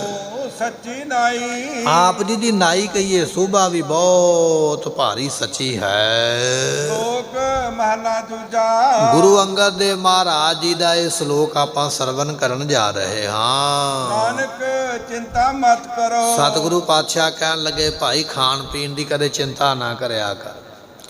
ਵੈਸੇ ਅੱਜ ਕੱਲ੍ਹ ਦੁਨੀਆ ਨੂੰ ਬਹੁਤ ਚਿੰਤਾ ਇਹੋ ਹੀ ਲੱਗੀ ਹੋਈ ਹੈ ਵੀ ਅੱਜ ਕੀ ਖਾਧਾ ਹੈ ਤੇ ਕੱਲ੍ਹ ਨੂੰ ਕੀ ਖਾਣਾ ਹੈ। ਖਾਣ ਪੀਣ ਦੀ ਚਿੰਤਾ ਵਿੱਚ ਦੁਨੀਆ ਮਰੀ ਜਾ ਰਹੀ ਹੈ, ਭੱਜੀ ਜਾ ਰਹੀ ਹੈ ਇੱਕ ਦੂਜੇ ਦੇ ਅੱਗੇ ਪਿੱਛੇ। ਤੁਸੀਂ ਕਿਸੇ ਰਸਤੇ 'ਤੇ ਚੱਲੋਗੇ ਨਾ, ਸੜਕ 'ਤੇ ਚੱਲੋਗੇ, ਲੰਘਣ ਵਾਸਤੇ ਤੁਹਾਨੂੰ ਰਾਹ ਦੇਣ ਨੂੰ ਕੋਈ ਤਿਆਰ ਨਹੀਂ ਹੈ। ਗੱਡੀਆਂ ਵਾਲੇ ਆਪਣਾ ਹਾਰਨ ਵਜਾਈ ਜਾਂਦੇ, ਮੋਟਰਸਾਈਕਲ ਵਾਲੇ ਆਪਣਾ ਵਜਾਈ ਜਾਂਦੇ। ਦੁਨੀਆ ਭੱਜੀ ਫਿਰਦੀ ਹੈ ਕਾਹਦੇ ਵਾਸਤੇ? ਮੈਂ ਪਹਿਲਾਂ ਪਹੁੰਚਾ ਤੇ ਮੈਂ ਪਹਿਲਾਂ ਖਾਣ ਦਾ ਪ੍ਰਬੰਧ ਕਰ ਲਵਾਂ। ਮਹਾਰਾਜ ਕਹਿਣ ਲੱਗੇ ਭਾਈ ਨਾਨਕ ਚਿੰਤਾ ਮਤ ਕਰੋ, ਚਿੰਤਾ ਨਾ ਕਦੇ ਕਰਿਆ ਕਰ। ਕਾਹਦੀ? ਖਾਣ ਪੀਣ ਦੀ। ਖਾਣ ਪੀਣ ਦੀ ਕਦੇ ਚਿੰਤਾ ਨਾ ਕਰ। ਚਿੰਤਾ ਤਿਸ ਹੀ ਹੈ, ਤੇਰੇ ਖਾਣ ਪੀਣ ਦੀ ਚਿੰਤਾ ਫਿਕਰ ਪ੍ਰਮਾਤਮਾ ਨੂੰ ਹੈ। ਤੂੰ ਬੈਠ ਵੀ ਜਾਵੇਂਗਾ ਨਾ ਇੱਕ ਜਗ੍ਹਾ 'ਤੇ, ਉਹ ਤੈਨੂੰ ਆਪਣੇ ਆਪ ਹੀ ਉੱਥੇ ਤੇਰਾ ਪ੍ਰਬੰਧ ਕਰੇਗਾ ਖਾਣ ਵਾਸਤੇ। ਤੂੰ ਖਾਣ ਪੀਣ ਦੀ ਚਿੰਤਾ ਵਿੱਚ ਨਾ ਕਦੇ ਭੱਜਿਆ ਕਰ। ਅੱਜ ਕੀ ਕਮਾਉਣਾ ਤੇ ਕੱਲ੍ਹ ਨੂੰ ਕੀ ਖਾਣਾ ਹੈ, ਤੈਨੂੰ ਚਿੰਤਾ ਕਰਨ ਦੀ ਲੋੜ ਨਹੀਂ। ਚਿੰਤਾ ਪ੍ਰਮਾਤਮਾ ਨੂੰ ਹੈ। ਜਨਮ ਹੈ ਜੰਤੋ ਪਾਇਨ, ਸਾਡੀ ਵਿਚਾਰ ਇਹ ਹੈ ਕਿ ਮੇਰੀ ਦੁਕਾਨ ਜੇ ਚੱਲੇਗੀ, ਗਾਹਕ ਆਵੇਗਾ ਤੇ ਮੇਰਾ ਗੁਜ਼ਾਰਾ ਤਾਂ ਚੱਲਣਾ। ਦੁਕਾਨ ਵਾਲਾ ਇਹ ਸੋਚਦਾ। ਚਲੋ ਅੱਜ ਵੱਖਰੀ ਗੱਲ ਹੈ ਵੀ ਉਸ ਨੂੰ ਆਪਾਂ ਬੂਥ ਕਹਿ ਦਿੰਦੇ ਆ ਜਾਂ ਸ਼ੋਰੂਮ ਕਹਿ ਦਿੰਦੇ ਆ, ਹੈ ਤੇ ਦੁਕਾਨ ਹੀ ਹੈ ਨਾ। ਦੁਕਾਨ ਵਾਲਾ ਸੋਚਦਾ ਵੀ ਮੇਰੀ ਦੁਕਾਨ 'ਤੇ ਗਾਹਕ ਆਵੇਗਾ ਤਾਂ ਚੱਲੇਗੀ। ਕਿਸਾਨ ਸੋਚਦਾ ਫਸਲ ਪੱਕੇਗੀ ਤਾਂ ਛਕਾਂਗਾ। ਨੌਕਰੀ ਵਾਲਾ ਸੋਚਦਾ ਵੀ ਨੌਕਰੀ ਮਿਲੇਗੀ ਤਾਂ ਰੋਟੀ ਖਾਵਾਂਗਾ। ਮਹਾਰਾਜ ਇੱਕ ਬੜੀ ਸੋਹਣੀ ਉਦਾਹਰਨ ਦਿੰਦੇ, ਕਹਿਣ ਲੱਗੇ ਜਲ ਮਹਿ ਜੰਤ ਉਪਾਇਨ। ਪਰਮਾਤਮਾ ਨੇ ਪਾਣੀ ਵਿੱਚ ਜੰਤ ਪੈਦਾ ਕੀਤੇ। ਜੰਤ ਕਿਹਾ ਜਾਂਦਾ ਜਿਹੜੇ ਛੋਟੇ ਛੋਟੇ ਹੁੰਦੇ, ਬਿਲਕੁਲ ਨਿੱਕੇ ਨਿੱਕੇ। ਮੱਛੀ ਦੇ ਪੂੰਗ ਵੇਖਿਆ, ਜਦੋਂ ਮੱਛੀ ਬੱਚਿਆਂ ਨੂੰ ਜਨਮ ਦਿੰਦੀ, ਪੂੰਗ ਨਿੱਕੇ ਨਿੱਕੇ ਹੁੰਦੇ ਬਿਲਕੁਲ। ਇਸ ਤੋਂ ਵੀ ਕਈ ਨਿੱਕੇ ਨਿੱਕੇ ਜੀਵ ਨੇ ਪਾਣੀ ਵਿੱਚ ਜਿਹੜੇ ਸਾਨੂੰ ਇਹਨਾਂ ਅੱਖਾਂ ਨਾਲ ਨਹੀਂ ਦਿਸਣਗੇ, ਪਰ ਜੇ ਅਸੀਂ ਲੈਂਜ ਦੇ ਨਾਲ ਵੇਖਾਂਗੇ ਨਾ ਫਿਰ ਦਿਸਣਗੇ। ਪਾਣੀ ਦੇ ਵਿੱਚ ਵੀ ਨਿੱਕੇ ਨਿੱਕੇ, ਜਿਹੜਾ ਪਾਣੀ ਆਪਾਂ ਪੀਂਦੇ ਹਾਂ ਇਹਦੇ ਵਿੱਚ ਵੀ ਨਿੱਕੇ ਨਿੱਕੇ ਜੰਤ ਨੇ, ਰੱਬ ਨੇ ਪੈਦਾ ਕੀਤੇ। ਸਤਿਗੁਰੂ ਪਾਤਸ਼ਾਹ ਕਹਿਣ ਲੱਗੇ ਰੱਬ ਨੇ ਵੱਡਿਆਂ ਨੂੰ ਤਾਂ ਪ੍ਰਬੰਧ ਕੀਤਾ ਹੀ ਹੈ, ਉਹਨੇ ਤੇ ਉਹਨਾਂ ਦਾ ਵੀ ਪ੍ਰਬੰਧ ਕੀਤਾ ਜਿਹੜੇ ਵੇਖਣ ਵਿੱਚ ਦਿਸਦੇ ਵੀ ਨਹੀਂ, ਜਿਹੜੇ ਇੰਨੇ ਬਰੀਕ ਨੇ, ਇੰਨੇ ਨਿੱਕੇ ਨੇ ਤੇ ਪਾਣੀ ਵਿੱਚ ਹੀ ਰਹਿੰਦੇ ਨੇ। ਉਹਨਾਂ ਦਾ ਵੀ ਖਾਣ ਦਾ ਉਹ ਪ੍ਰਬੰਧ ਕਰੀ ਬੈਠਾ ਹੈ। ਰੋਜੀ ਦੇ ਉਹਨਾਂ ਨੂੰ ਪਰਮਾਤਮਾ ਰੋਜੀ ਰੋਟੀ ਦਿੰਦਾ ਹੈ। ਜਿਹੜੇ ਨਿੱਕੇ ਨਿੱਕੇ ਜੀਵ ਨੇ, ਜੇਤੇ ਦਾਣੇ ਅੰਨ ਕੇ ਜੀਆਂ ਬਾਝ ਨਾ ਕੋਏ, ਬਾਣੀ ਦਾ ਬਚਨ ਹੈ। ਜੇ ਆਪਾਂ ਕਣਕ ਦਾ ਦਾਣਾ ਖਾਂਦੇ, ਮੱਕੀ ਦਾ ਖਾਂਦੇ, ਪ੍ਰਸ਼ਾਦਾ ਛਕਦੇ ਹਾਂ, ਸਬਜ਼ੀਆਂ ਛਕਦੇ ਹਾਂ, ਇਹ ਵੀ ਤੇ ਨਿੱਕੇ ਨਿੱਕੇ ਜੰਤੀ ਨੇ ਪਰਮਾਤਮਾ ਨੇ ਉਹਦੇ ਵਿੱਚ ਪਾਏ ਹੋਏ, ਜਿਹੜੇ ਅਸੀਂ ਖਾਂਦੇ ਹਾਂ। ਨਹੀਂ ਤੇ ਕਦੇ ਦਹੀਂ ਨੂੰ ਵੇਖ ਲਿਓ, ਵਿਸ਼ੇਸ਼ ਸੀਸੇ ਦੇ ਨਾਲ ਦਿਸ ਪੈਣਗੇ ਵਿੱਚ ਉਹਦੇ ਨਿੱਕੇ ਨਿੱਕੇ ਕਿਰਮ ਰੱਬ ਨੇ ਬਣਾਏ ਹੋਏ। ਮਹਾਰਾਜ ਕਹਿਣ ਲੱਗੇ ਭਾਈ ਇਹ ਨਿੱਕੇ ਨਿੱਕੇ ਜੀਵ ਜਿਹੜੇ ਨੇ ਜਿਨ੍ਹਾਂ ਨੂੰ ਅਸੀਂ ਖਾਂਦੇ ਹਾਂ, ਉਹ ਵੀ ਪਰਮਾਤਮਾ ਨੇ ਪੈਦਾ ਕੀਤੇ। ਉਹ ਕਿਵੇਂ ਪਾਲਦੇ ਨੇ? ਪਰਮਾਤਮਾ ਉਹਨਾਂ ਨੂੰ ਵੀ ਪਾਲਦਾ ਪਿਆ ਹੈ। ਐਸਾ ਉਹ ਪਰਮਾਤਮਾ ਹੈ। ਪਾਣੀ ਵਿੱਚ ਨਿੱਕੇ ਨਿੱਕੇ ਜੰਤ ਪੈਦਾ ਕਰਦਾ, ਉਹਨਾਂ ਨੂੰ ਵੀ ਰੋਜੀ ਰੋਟੀ ਦੀ ਉਹ ਸਾਰ ਸੰਭਾਲ ਕਰਦਾ ਹੈ। ਉਥੈ ਹਟ ਨਾ ਚੱਲਈ। ਮਹਾਰਾਜ ਕਹਿਣ ਲੱਗੇ ਕਦੇ ਮੱਛੀਆਂ ਦਾ, ਡੱਡੂਆਂ ਦਾ, ਵੇਲ ਮੱਛੀਆਂ ਦਾ, ਜਿੰਨੇ 42 ਲੱਖ ਜੀਵ ਜੰਤੂ ਪਾਣੀ ਵਿੱਚ ਰਹਿੰਦੇ ਨੇ, ਕਦੇ ਤੁਸੀਂ ਵੇਖਿਆ ਵੀ ਉਹਨਾਂ ਨੇ ਦੁਕਾਨ ਖੋਲ੍ਹੀ ਹੋਵੇ, ਕੋਈ ਉਹਨਾਂ ਨੇ ਸ਼ੋਰੂਮ ਖੋਲ੍ਹਿਆ ਹੋਵੇ? ਅਸੀਂ ਤਾਂ ਪਹਿਲਾਂ ਇਹ ਵੇਖਦੇ ਹਾਂ ਵੀ ਸ਼ੋਰੂਮ ਹੈ ਸੜਕ ਦੇ ਉੱਪਰ ਹੋਣਾ ਚਾਹੀਦਾ ਜਿੱਥੋਂ ਗਾਹਕ ਲੰਘੇ, ਫਿਰ ਉਹਦਾ ਬੋਰਡ ਇਹੋ ਜਿਹਾ ਬਣਾਇਆ ਹੁੰਦਾ ਵੀ ਜੇ ਗਾਹਕ ਨੇ ਨਹੀਂ ਲੈਣਾ ਤਾਂ ਵੇਖ ਕੇ ਆ ਜਾਵੇ, ਫਿਰ ਉਹਦੀ ਸਜਾਵਟ ਕੀਤੀ ਹੁੰਦੀ ਹੈ ਵੀ ਸਜਾਵਟ ਵੇਖ ਕੇ ਹੀ ਆ ਜਾਵੇ। ਪਰ ਪਾਣੀ ਵਿੱਚ ਰਹਿਣ ਵਾਲੇ ਜਨਤਾ ਦੇ ਕੋਲ, ਵਿਚਾਰਿਆਂ ਦੇ ਕੋਲ ਨਾ ਕੋਈ ਹੱਟੀ ਹੈ, ਨਾ ਕੋਈ ਕੰਡਾ ਹੈ, ਨਾ ਕੋਈ ਉਹਨਾਂ ਕੋਲ ਸ਼ੋਰੂਮ ਹੈ, ਨਾ ਕੋਈ ਉਹਨਾਂ ਨੇ ਬੋਰਡ ਲਿਖ ਕੇ ਲਾਇਆ। ਉੱਥੇ ਹੱਟ ਨਾ ਚੱਲਈ। ਪਾਣੀ ਵਿੱਚ ਰਹਿਣ ਵਾਲਿਆਂ ਦੀ ਕਿਹੜਾ ਹੱਟੀ ਚੱਲਦੀ ਹੈ? ਰੱਬ ਪਾਲਦਾ ਤੇ ਉਹਨਾਂ ਨੂੰ ਵੀ ਪਿਆ, ਬਿਨਾਂ ਹੱਟੀ ਵਾਲਿਆਂ ਨੂੰ ਵੀ ਪਾਲਦਾ ਪਿਆ ਹੈ। ਉੱਥੇ ਹੱਟ ਨਾ ਚੱਲਈ। ਉੱਥੇ ਕੋਈ ਹੱਟ, ਕੋਈ ਦੁਕਾਨ, ਕੋਈ ਵਪਾਰ ਨਹੀਂ ਚੱਲਦਾ ਹੈ। ਲਾਕੋ ਕਿਰਸ ਕਰੇ। ਤੇ ਗੁਰਮੁਖੋ ਕਿਰਸ ਨਾਮ ਹੈ ਖੇਤੀ ਦਾ। ਹੁਣ ਤੇ ਆਪਾਂ ਖੇਤੀ ਕਰਦੇ ਨਾ, ਮੇਰੇ ਕੋਲ 20 ਕਿੱਲੇ ਜ਼ਮੀਨ ਹੈ, ਤੇ 20 ਕਿੱਲੇ ਜ਼ਮੀਨ ਵਾਲੇ ਦੀ ਵੀ ਕਿਤੇ ਵੱਟ ਵੇਖਿਓ, ਵੱਟ ਦੇ ਉੱਪਰੋਂ ਲੰਘਿਆ ਨਹੀਂ ਜਾਂਦਾ, ਉਹਨੇ ਵੱਟ ਵੀ ਤੋੜ ਕੇ ਖਾ ਲਈ ਹੈ। 20 ਕਿੱਲਿਆਂ ਨਾਲ ਤੇ ਨਹੀਂ ਰੱਜਿਆ, ਜਿਹੜੀ ਪਗਡੰਡੀ ਵਿੱਚ ਬਣੀ ਹੈ, ਵੱਟ ਬਣੀ ਹੈ, ਉਹਨੂੰ ਵੀ ਖਾਂਦਾ ਪਿਆ, ਤੇ ਬੰਨਾ ਉਹਦੇ ਨਾਲ ਵੀ ਕੁਝ ਨਹੀਂ ਹੈ। ਤੁਸੀਂ ਕਿਤੇ ਪਿੰਡਾਂ ਨੂੰ ਚਲੇ ਜਾਓ, ਸੜਕ ਲੰਘਦੀ ਹੈ ਨਾ ਛੋਟੀ ਜਿਹੀ ਵਿੱਚੋਂ, ਸੜਕ ਦੇ ਦੋਵੇਂ ਪਾਸੇ ਐ ਝਾੜੇ ਹੁੰਦੇ ਚੰਗੀ ਤਰ੍ਹਾਂ, ਬਸ ਉੱਥੇ ਜਾ ਕੇ ਛੱਡੀਏ ਜਿੱਥੇ ਉਹ ਕੋਈ ਪੱਥਰ ਆ ਜਾਂਦਾ, ਉੱਥੇ ਸੜਕ ਛੱਡੀ ਹੈ, ਦੋਨੇ ਪਾਸੇ ਹੀ ਖਾ ਗਏ ਉਹਦੇ। ਜੇ ਰਸਤੇ ਵਿੱਚ ਇੱਕ ਦੂਜੇ ਨੂੰ ਪਾਸ ਕਰਨਾ, ਕ੍ਰੋਸ ਕਰਨਾ ਕਰ ਹੀ ਨਹੀਂ ਸਕਦਾ, ਰਸਤਾ ਹੀ ਨਹੀਂ ਰਹਿ ਗਿਆ ਹੈ। 20-50 ਕਿੱਲਿਆਂ ਵਾਲਾ ਵੀ ਇਹ ਸੋਚਦਾ ਵੀ ਰਸਤਾ ਵਾਹ ਕੇ ਖਾ ਲਵਾਂ ਤਾਂ ਮੇਰਾ ਗੁਜ਼ਾਰਾ ਹੋਵੇਗਾ।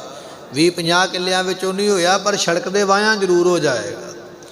ਮਹਾਰਾਜ ਕਹਿਣ ਲੱਗੇ ਕਦੇ ਸੋਚਿਆ ਜਿਹੜੇ ਪਾਣੀ ਵਿੱਚ ਜੰਤ ਰਹਿੰਦੇ ਨੇ ਉਹ ਕਿਹੜਾ ਖੇਤੀ ਕਰਦੇ? ਨਾ ਉਹਨਾਂ ਕੋਲ ਕੋਈ ਟਰੈਕਟਰ ਹੈ, ਨਾ ਉਹਨਾਂ ਕੋਲ ਕੋਈ ਬਲਦ ਹੈ, ਨਾ ਕੋਈ ਹਲ ਪੰਜਾਲੀ ਹੈ। ਅੱਜ ਕੱਲ੍ਹ ਤੇ ਸਾਡੇ ਨੌਜਵਾਨ ਬੱਚੇ ਇਹ ਸੋਚਦੇ ਵੀ ਟਰੈਕਟਰ ਵੱਡਾ ਹੋਣਾ ਚਾਹੀਦਾ ਤੇ ਵੱਡੇ ਵੱਡੇ ਟਾਇਰਾਂ ਵਾਲਾ ਹੋਣਾ ਚਾਹੀਦਾ, ਅਤੇ ਉਹਦੇ 'ਤੇ ਵੱਡਾ ਸਾਰਾ ਇੱਕ ਸਪੀਕਰ ਲੱਗਾ ਹੋਣਾ ਚਾਹੀਦਾ। ਨਾ ਮੈਨੂੰ ਕੁਝ ਸੁਣੇ, ਨਾ ਅਗਲੇ ਪਿਛਲੇ ਨੂੰ ਕੁਝ ਸੁਣੇ। ਅਤੇ ਖੇਤੀ ਵੀ ਮੈਂ ਤਾਂ ਕਰਾਂਗਾ, ਸਾਡੇ ਬੱਚਿਆਂ ਦੀ ਹਾਲਤ ਬਣੀ ਹੈ, ਭਾਵੇਂ ਕਰਜ਼ਾ ਚੁੱਕਣਾ ਪਵੇ ਫਿਰ ਖੇਤੀ ਕਰਾਂਗਾ। ਮਹਾਰਾਜ ਕਹਿਣ ਲੱਗੇ ਵੀ ਇਹ ਤਾਂ ਜਿਹੜੀ ਹੈ ਬੇਅਕਲੀ ਦੀਆਂ ਨਿਸ਼ਾਨੀਆਂ ਹੋਇਆ ਕਰਦੀਆਂ, ਅਕਲ ਵਾਲੀਆਂ ਗੱਲਾਂ ਨਹੀਂ। ਬਜ਼ੁਰਗਾਂ ਨੇ ਤਾਂ ਬਲਦਾਂ ਦੇ ਨਾਲ ਹੀ ਹਲ ਵਾਹ ਕੇ ਕੱਚਿਆਂ ਘਰਾਂ ਤੋਂ ਪੱਕੇ ਬਣਾ ਲਏ। ਅੱਜ ਪੱਕੇ ਘਰ ਵਿੱਚ ਰਹਿਣ ਵਾਲਾ ਕਹਿਣ ਲੱਗਾ ਵੱਡੇ ਟਰੈਕਟਰ ਬਿਨਾਂ ਹਲ ਨਹੀਂ ਵਗਦਾ। ਉਹ ਟਰੈਕਟਰ ਦੀਆਂ ਕਿਸ਼ਤਾਂ ਜਿਹੜੀਆਂ ਨੇ ਪੱਕੇ ਘਰ ਨੂੰ ਵੀ ਮੁੜ ਕੇ ਕੱਚਿਆਂ ਵਿੱਚ ਹੀ ਤਬਦੀਲ ਕਰਾ ਦੇਣਗੀਆਂ, ਫਿਰ ਉੱਥੇ ਲੈ ਕੇ ਆ ਜਾਣਗੀਆਂ। ਰੋ ਵਿਚਾਰ। ਮਹਾਰਾਜ ਕਹਿਣ ਲੱਗੇ ਬਚਨ ਇਹ ਹੈ ਵੀ ਜਿਹੜੇ ਪਾਣੀ ਵਿੱਚ ਜੰਤ ਰਹਿੰਦੇ ਨੇ ਉਹ ਵਿਚਾਰੇ ਕਿਹੜਾ ਹਲ ਚਲਾਉਂਦੇ, ਨਾ ਕੋਈ ਖੇਤੀ ਕਰਦੇ ਹਨ। ਸੌਦਾ ਮੂਲ ਨਾ ਹੋਵੇ। ਨਾ ਉੱਥੇ ਸੌਦਾ ਹੁੰਦਾ। ਸੌਦਾ ਕੀ ਹੁੰਦਾ ਹੈ? ਇੱਕ ਪਾਸੇ ਪੈਸਾ ਦੇਣਾ, ਦੂਜੇ ਪਾਸੇ ਵਸਤੂ ਲੈਣੀ, ਇਹਨੂੰ ਕਹਿੰਦੇ ਸੌਦਾ। ਹੁਣ ਜੀਵ ਜੰਤੂਆਂ ਨੇ ਕਿਹੜਾ ਕੋਈ ਮਾਇਆ ਕਮਾ ਕੇ ਰੱਖੀ ਹੈ ਵੀ ਲੈ ਮੇਰੇ ਕੋਲ ਇੰਨੇ ਪੈਸੇ ਲੈ ਜਾ ਤੇ ਮੈਨੂੰ ਇੰਨਾ ਚੋਗਾ ਪਾ ਦੇ? ਨਹੀਂ, ਸੌਦੇਬਾਜ਼ੀ ਤੇ ਹੁੰਦੀ ਨਹੀਂ ਹੈ। ਬੰਦੇ ਵਿੱਚ ਸੌਦੇਬਾਜ਼ੀ ਹੈ, ਪੰਛੀ ਤੇ ਪਸ਼ੂ ਵਿੱਚ ਸੌਦੇਬਾਜ਼ੀ ਨਹੀਂ ਹੈ। ਨਾ ਪੰਛੀ ਨੂੰ ਜੇਬ ਲੱਗੀ ਹੈ, ਨਾ ਪਸ਼ੂ ਨੂੰ ਜੇਬ ਲੱਗੀ ਹੈ। ਸੌਦੇਬਾਜ਼ੀ ਨਹੀਂ। ਓਨਾ ਹੀ ਖਾਂਦੇ ਨੇ ਜਿੰਨਾ ਉਹਨਾਂ ਦੇ ਪੇਟ ਵਿੱਚ ਪੈ ਜਾਵੇ। ਬੰਦਾ ਸੌਦੇਬਾਜ਼ੀ ਕਰਦਾ ਹੈ, ਖਾਣ ਤੋਂ ਬਿਨਾਂ ਇੰਨਾ ਜੋੜਦਾ ਹੈ ਵੀ ਅੱਗੇ ਕਈ ਪੀੜ੍ਹੀਆਂ ਦਾ ਫਿਕਰ ਲੈ ਕੇ ਬੈਠਾ ਹੈ। ਇਹ ਮਨੁੱਖ ਦੀ ਹਾਲਤ ਹੈ। ਮਨੁੱਖ ਨੇ ਕਦੇ ਪੰਛੀਆਂ ਕੋਲੋਂ, ਕਦੇ ਪਸ਼ੂਆਂ ਕੋਲੋਂ ਗੁਣ ਲਿਆ ਹੀ ਨਹੀਂ ਵੀ ਜੇ ਉਹ ਅੱਜ ਖਾ ਕੇ ਬੈਠ ਗਏ ਨੇ ਕੱਲ੍ਹ ਨੂੰ ਵੀ ਰੱਬ ਨੇ ਦੇ ਦੇਣਾ ਹੈ। ਪਰ ਮਨੁੱਖ ਕਈ ਪੀੜ੍ਹੀਆਂ ਦਾ ਜੋੜ ਕੇ ਬੈਠਾ ਫਿਰ ਵੀ ਫਿਕਰ ਕਰਦਾ ਹੈ। ਮਹਾਰਾਜ ਕਹਿਣ ਲੱਗੇ ਸੌਦਾ ਮੂਲ ਨਾ ਹੋਵਈ। ਉੱਥੇ ਜਿਹੜੇ ਵੱਡੇ ਵੱਡੇ ਬਣੇ ਹੋਏ ਨੇ ਸੋ ਸਮੁੰਦਰ, ਉਹਨਾਂ ਵਿੱਚ ਰਹਿਣ ਵਾਲੇ ਜੀਵ ਜੰਤੂ ਕਿਸੇ ਤਰ੍ਹਾਂ ਦਾ ਕੋਈ ਸੌਦੇਬਾਜ਼ੀ ਨਹੀਂ ਕਰਦੇ ਹਨ। ਨਾ ਕੋ ਲੈ ਨਾ ਦੇ। ਨਾ ਕੋਈ ਇੱਥੇ ਦਿੰਦਾ ਤੇ ਲੈਂਦਾ। ਸ਼ਹਿਰਾਂ ਵਿੱਚ ਤੇ ਘੱਟ ਹੈ, ਪਿੰਡਾਂ ਵਿੱਚ ਆਪਾਂ ਉਧਾਰੀ ਚੀਜ਼ ਦੇ ਦਿੰਦੇ ਹਾਂ। ਜੇ ਕਿਸੇ ਕੋਲ ਆਟਾ ਮੁੱਕ ਗਿਆ ਨਾ, ਉਹ ਆਉਂਦਾ ਵੀ ਮੈਨੂੰ ਆਟੇ ਦਾ ਭਾਂਡਾ ਮਿਣ ਕੇ ਦੇ, ਅਤੇ ਆਟਾ ਮਿਣ ਕੇ ਦਿੱਤਾ ਜਾਂਦਾ। ਵੇਖਿਆ ਜਾਂਦਾ ਵੀ ਇਹਨੇ ਦੱਬ ਕੇ ਮਿਣਿਆ ਜਾਂ ਪੋਲਾ ਜਿਹਾ ਮਿਣਿਆ ਹੈ, ਅਤੇ ਫਿਰ ਅਗਲੀ ਬੀਬੀ ਵੀ ਉਸੇ ਤਰ੍ਹਾਂ ਹੀ ਮੋੜਦੀ ਹੈ ਵੀ ਇਹਨੇ ਪੋਲਾ ਜਿਹਾ ਹੀ ਮਿਣ ਕੇ ਦਿੱਤਾ, ਹੁਣ ਮੈਂ ਦੱਬ ਕੇ ਮਿਣਾਂਗੀ ਜ਼ਿਆਦਾ ਪੈ ਜਾਏਗਾ। ਸੋ ਜਿਸ ਤਰ੍ਹਾਂ ਦੀ ਚੀਜ਼ ਦਿੱਤੀ ਜਾਂਦੀ ਹੈ ਉਸ ਤਰ੍ਹਾਂ ਦੀ ਉਧਾਰੀ ਲਈ ਜਾਂਦੀ, ਵਾਪਸ ਲੈ ਲਈ ਜਾਂਦੀ ਹੈ। ਜਿਵੇਂ ਦੀ ਦਿੱਤੀ ਹੈ, ਜੇ ਆਟਾ ਪੋਲਾ ਜਿਹਾ ਦਿੱਤਾ ਹੈ ਤਾਂ ਪੋਲਾ ਹੀ ਮਿਲੇਗਾ, ਅਗਲੇ ਨੇ ਦੱਬ ਕੇ ਕੋਈ ਨਹੀਂ ਦੇਣਾ ਹੈ। ਅਤੇ ਜੇ ਦੱਬ ਕੇ ਦਿੱਤਾ ਹੈ ਤਾਂ ਫਿਰ ਬੀਬੀ ਉੱਤੇ ਨਿਸ਼ਾਨ ਬਣਾ ਦਿੰਦੀ ਹੱਥ ਦਾ ਵੀ ਇਹਨੂੰ ਪਤਾ ਲੱਗੇ ਵੀ ਮੈਂ ਦੱਬ ਕੇ ਦਿੱਤਾ ਹੈ, ਅਤੇ ਇਹ ਵੀ ਇਸੇ ਤਰ੍ਹਾਂ ਹੀ ਮੈਨੂੰ ਮੋੜੇ। ਕਿਤੇ ਪਾਈਆ ਆਟੇ ਨਾਲ ਘਾਟਾ ਨਾ ਪੈ ਜਾਵੇ। ਇਹ ਅਸੀਂ ਦੇ ਤੇ ਲੈ ਕਰਦੇ ਆਂ, ਵੀ ਦਿੰਦੇ ਤੇ ਲੈਂਦੇ ਆ ਉਧਾਰੀਆਂ ਚੀਜ਼ਾਂ ਇੱਕ ਦੂਜੇ ਨੂੰ। ਪਰ ਪਾਣੀ ਵਿੱਚ ਰਹਿਣ ਵਾਲੇ ਜਾਨਵਰ ਜੰਤੂ ਜਿਹੜੇ ਨੇ ਉਹ ਕਦੇ ਵੀ ਚੀਜ਼ ਨਾ ਕਿਸੇ ਨੂੰ ਉਧਾਰੀ ਦਿੰਦੇ ਨਾ ਉਧਾਰੀ ਲੈਂਦੇ, ਬਸ ਛਕਣ ਤੱਕ ਹੀ ਸੀਮਤ ਹੈ। ਛਕ ਲਿਆ ਤੇ ਕੰਮ ਨਿਬੜਿਆ ਹੈ। ਪਰਮਾਤਮਾ ਫਿਰ ਵੀ ਉਹਨਾਂ ਨੂੰ ਪਾਲਦਾ ਪਿਆ ਹੈ। ਜੀਆਂ ਕਾ ਆਹਾਰ ਜੀ। ਮਹਾਰਾਜ ਨੂੰ ਪੁੱਛਿਆ ਸਤਿਗੁਰੂ ਉਹ ਗੁਜ਼ਾਰਾ ਕਿਵੇਂ ਕਰਦੇ? ਮਹਾਰਾਜ ਕਹਿਣ ਲੱਗੇ ਉੱਥੇ ਜੀਵ ਜੰਤੂਆਂ ਦਾ ਭੋਜਨ ਦੂਜੇ ਜੀਵ ਜੰਤੂ ਨੇ। ਵੱਡਾ ਜੰਤੂ ਛੋਟੇ ਨੂੰ ਖਾ ਲੈਂਦਾ ਤੇ ਛੋਟਾ ਉਸ ਤੋਂ ਛੋਟੇ ਨੂੰ ਖਾ ਲੈਂਦਾ ਹੈ। ਉੱਥੇ ਨਿੱਕੇ ਮੋਟੇ ਕੀੜੇ ਮਕੌੜੇ ਜਿੰਨੇ ਵੀ ਸੱਪ ਬਿੱਛੂ ਪਾਣੀ ਵਿੱਚ ਰਹਿੰਦੇ ਨੇ, ਮੱਛੀਆਂ ਮੱਛ, ਉਹਨਾਂ ਸਾਰਿਆਂ ਦਾ ਭੋਜਨ ਇੱਕ ਦੂਜੇ ਦੀ ਸਰੀਰ ਦੀ ਖੁਰਾਕ ਹੈ। ਇੱਕ ਜਣਾ ਦੂਜੇ ਨੂੰ ਖਾ ਲੈਂਦਾ, ਦੂਜਾ ਤੀਜੇ ਨੂੰ ਖਾ ਲੈਂਦਾ। ਇਸ ਤਰ੍ਹਾਂ ਜੀਵਾਂ ਨੂੰ ਖਾਣਾ ਹੀ ਉਹਨਾਂ ਦੀ ਖੁਰਾਕ ਹੈ। ਖਾਣਾ ਇਹੋ ਕਰੇ, ਬਸ ਇਹੋ ਹੀ ਖਾਣਾ ਉਹ ਕਰਦੇ ਨੇ, ਇੱਕ ਦੂਜੇ ਨੂੰ ਖਾ ਲੈਂਦੇ ਖਾਣਾ। ਵਿੱਚੋਂ ਪਾਏ ਸਾਇਰਾ। ਸਾਇਰਾ ਨਾਮ ਸਮੁੰਦਰ ਦਾ ਹੈ। ਕਹਿਣ ਲੱਗੇ ਸਮੁੰਦਰਾਂ ਵਿੱਚ ਰੱਬ ਨੇ ਜੀਵ ਜੰਤੂ ਪੈਦਾ ਕੀਤੇ। ਨਾ ਪੇ ਸਾਰ ਕਰੇ। ਸਾਰਿਆਂ ਦੀ ਉਹ ਸਾਰ ਕਰਦਾ, ਸਾਰਿਆਂ ਦੀ ਸੰਭਾਲ ਕਰਦਾ, ਕਿਸੇ ਨੂੰ ਭੁੱਖਾ ਨਹੀਂ ਰਹਿਣ ਦਿੰਦਾ ਹੈ। ਨਾਨਕ ਚਿੰਤਾ ਮਤ ਕਰੋ। ਸਤਿਗੁਰੂ ਕਹਿੰਦੇ ਚਿੰਤਾ ਨਾ ਕਰੋ ਸਿੱਖਾ, ਐ ਮਨੁੱਖ ਚਿੰਤਾ ਨਾ ਕਰ। ਵੇਖ ਪਰਮਾਤਮਾ ਬਿਨਾਂ ਹੱਟੀਆਂ ਤੋਂ, ਬਿਨਾਂ ਜ਼ਮੀਨ ਤੋਂ, ਬਿਨਾਂ ਖੇਤੀ ਤੋਂ, ਬਿਨਾਂ ਲੈਣ ਦੇਣ ਤੋਂ ਜੇ ਜੀਵਾਂ ਨੂੰ ਪਾਲ ਸਕਦਾ, ਪਾਲੇਗਾ। ਤੈਨੂੰ ਵੀ ਚਿੰਤਾ ਨਾ ਕਰਿਆ ਕਰ। ਚਿੰਤਾ ਤਿਸ ਹੀ ਏ। ਤੇਰੇ ਜਿਉਣ ਦੀ ਚਿੰਤਾ ਤੇ ਉਸ ਪਰਮਾਤਮਾ ਨੂੰ ਹੈ। ਪਹਿਲਾ ਨਾਨਕ ਇਹੋ ਜਿਉ ਮਛਲੀ। ਮਹਾਰਾਜ ਕਹਿਣ ਲੱਗੇ ਤ੍ਰਿਸ਼ਨਾਲੂ ਜੀਵ ਤ੍ਰਿਸ਼ਨਾ ਦਾ ਭਰਿਆ ਹੋਇਆ ਮੱਛੀ ਵਾਂਗ ਹੈ। ਚੀਵਰ ਤ੍ਰਿਸ਼ਨਾ ਕਾਰ। ਤੇ ਪਾਤਸ਼ਾਹ ਕਹਿਣ ਲੱਗੇ ਕਾਲ ਰੂਪੀ ਚੀਵਰ ਹੈ ਜਿਹਨੇ ਇਹਦੇ ਉੱਪਰ ਜਾਲ ਪਾਇਆ ਹੈ। ਮਨੁਆ ਅੰਧ ਨ ਚੇਤਈ। ਇਹ ਅੰਧਾ ਮਨ ਪਰਮਾਤਮਾ ਨੂੰ ਚੇਤੇ ਨਹੀਂ ਕਰਦਾ ਹੈ। ਅਚਿੰਤਾ ਜਾਲ। ਅਚਿੰਤਾ ਹੀ ਮੌਤ ਦਾ ਜਾਲ ਆ ਕੇ ਉਸੇ ਗਲ ਵਿੱਚ ਪੈਣਾ ਹੈ। ਨਾਨਕ ਚਿਤ ਅਚੇਤ ਹੈ। ਸਤਿਗੁਰੂ ਪਾਤਸ਼ਾਹ ਕਹਿਣ ਲੱਗੇ ਮਨਮੁਖ ਬੰਦੇ ਦਾ ਜਿਹੜਾ ਚਿੱਤ ਅਚੇਤ ਹੈ, ਅਗਿਆਨ ਹੈ, ਅਗਿਆਨਤਾਈ ਬੇਸਮਝੀ ਹੈ। ਮਨਮੁਖ ਬੰਦੇ ਦੇ ਮਨ ਵਿੱਚ ਬੇਸਮਝੀ ਹੈ। ਚਿੰਤਾ ਬੰਦਾ ਜਾਏ। ਹਰ ਵੇਲੇ ਬੰਦਾ ਚਿੰਤਾ ਦਾ ਬੱਧਾ। ਕਈ ਵਾਰੀ ਆਪਾਂ ਕਿਸੇ ਦੇ ਨਾਲ ਜਾਂਦੇ ਪਏ ਨਾ, ਗੱਡੀ 'ਚ ਬੈਠੇ ਗੱਲਾਂ ਕਰਦੇ ਆ ਤੇ ਥੋੜੇ ਸਮੇਂ ਬਾਅਦ ਆਪਾਂ ਪੁੱਛਦੇ ਆ ਵੀ ਦੱਸ ਤੇਰੀ ਕੀ ਸਲਾਹ ਹੈ? ਉਹ ਕਹਿੰਦਾ ਹਾਂ ਕੀ ਆਖਿਆ ਤੂੰ ਮੈਨੂੰ ਪਹਿਲਾਂ ਕੀ ਕਿਹਾ ਸੀ? ਮੈਂ ਤੇ ਤੇਰੇ ਵੱਲ ਧਿਆਨ ਹੀ ਨਹੀਂ ਦਿੱਤਾ, ਮੇਰਾ ਤੇ ਧਿਆਨ ਹੀ ਕਿਸੇ ਹੋਰ ਪਾਸੇ ਹੈ। ਜਾਂਦਾ ਹੋਇਆ, ਆਉਂਦਾ ਹੋਇਆ, ਬੈਠਾ ਹੋਇਆ, ਕਿਤੇ ਹੈ ਚੇਤਾ ਇਹਦਾ, ਕਿਤੇ ਹੈ ਤੇ ਖਿਆਲ ਇਹਦਾ ਕਿਤੇ ਹੈ। ਪਾਤਸ਼ਾਹ ਕਹਿਣ ਲੱਗੇ ਐਵੇਂ ਫਿਕਰ ਨਾ ਚਿੰਤਾ ਨਾ ਕਰਿਆ ਕਰ। ਨਾਨਕ ਕਰੇ ਜੇ ਆਪਣੀ। ਜੇ ਪਰਮਾਤਮਾ ਕਿਰਪਾ ਕਰੇ ਜੇ ਆਪਣੀ। ਜੇ ਆਪਣੀ ਕਿਰਪਾ ਦ੍ਰਿਸ਼ਟੀ ਉਹ ਕਰਦਾ ਹੈ, ਆਪੇ ਲੈ ਮਿਲਾਏ। ਉਹ ਮਿਲਾ ਵੀ ਆਪਣੇ ਨਾਲ ਆਪੇ ਲੈਂਦਾ ਹੈ। ਛੇ ਜਨ ਸਾਚੇ ਸਦਾ ਸਦਾ। ਜਿਨ੍ਹਾਂ ਨੇ ਨਾਮ ਜਪਿਆ ਉਹ ਸਦਾ ਸੱਚੇ ਹਨ। ਜਿਨੇ ਹਰ ਰਸ ਪੀਤਾ। ਜਿਨ੍ਹਾਂ ਨੇ ਨਾਮ ਰੂਪੀ ਹਰ ਰਸ ਨੂੰ ਪੀਤਾ ਹੈ। ਗੁਰਮੁਖ ਸੱਚਾ ਮਨ ਵਸੈ। ਗੁਰਮੁਖਾਂ ਦੇ ਮਨ ਵਿੱਚ ਸੱਚਾ ਪਰਮਾਤਮਾ ਵਸਦਾ ਹੈ। ਸੱਚ ਸੌਦਾ ਕੀਤਾ। ਨਾਮ ਦਾ ਸੌਦਾ ਗੁਰਮੁਖਾਂ ਨੇ ਕੀਤਾ ਹੈ। ਸਭ ਕੁਝ ਘਰ ਹੀ ਮਾਹੇ ਹੈ। ਗੁਰਮੁਖਾਂ ਦੇ ਘਰ ਵਿੱਚ ਸਭ ਕੁਝ ਪ੍ਰਾਪਤ ਹੈ। ਵੱਡ ਭਾਗੀ ਲੀਤਾ। ਵੱਡਿਆਂ ਭਾਗਾਂ ਵਾਲਿਆਂ ਨੇ ਦਾਤਾਂ ਪ੍ਰਾਪਤ ਕੀਤੀਆਂ ਹਨ। ਅੰਤਰ ਤ੍ਰਿਸ਼ਨਾ ਮਰ ਗਈ। ਉਹਨਾਂ ਦੀ ਅੰਦਰੋਂ ਤ੍ਰਿਸ਼ਨਾ ਮਰ ਗਈ ਹੈ। ਹਰ ਗੁਣ ਗਾਵੀਤਾ। ਰੱਬ ਦੇ ਗੁਣ ਗਾ ਗਾ ਕੇ ਤ੍ਰਿਸ਼ਨਾ ਮੁੱਕ ਗਈ ਹੈ। ਆਪੇ ਮੇਲ ਮਿਲਾਈਨ। ਉਹ ਪਰਮਾਤਮਾ ਆਪੇ ਆਪਣੇ ਮੇਲ ਵਿੱਚ ਮਿਲਾਉਂਦਾ ਹੈ। ਆਪੇ ਦੇ ਬੁਝਾਈ। ਆਪ ਹੀ ਸਾਰਿਆਂ ਨੂੰ ਸਮਝ ਬਖਸ਼ਿਸ਼ ਕਰਦਾ ਹੈ। ਵਾਹੋ ਵਾਹੋ ਸੱਚੇ ਪਾਤਸ਼ਾਹ। ਸੱਚੇ ਪਾਤਸ਼ਾਹ ਤੂੰ ਵਾਹੋ ਹੈ, ਤੂੰ ਧਨ ਹੈ। ਤੂੰ ਸੱਚੀ ਨਾਈ। ਆਪ ਜੀ ਦੀ ਸੋਭਾ ਵਡਿਆਈ ਵੀ ਸੱਚੀ ਹੈ। ਸਮੇਂ ਦੀ ਸਮਾਪਤੀ ਭੁੱਲਾਂ ਦੀ ਮੁਆਫੀ ਦਿਓ ਸੱਜਣਾ ਸੀਸੜੀਆਂ ਮੇਲ। ਆਪੇ ਮੇਲ ਮਿਲਾਈਨ। ਆਪੇ ਦੇ ਬੁਝਾਈ। ਵਾਹੋ ਵਾਹ ਸੱਚੇ ਪਾਤਸ਼ਾਹ ਤੂੰ ਸੱਚੀ ਨਾਈ। ਵਾਹਿਗੁਰੂ ਜੀ ਕਾ ਖਾਲਸਾ ਵਾਹਿਗੁਰੂ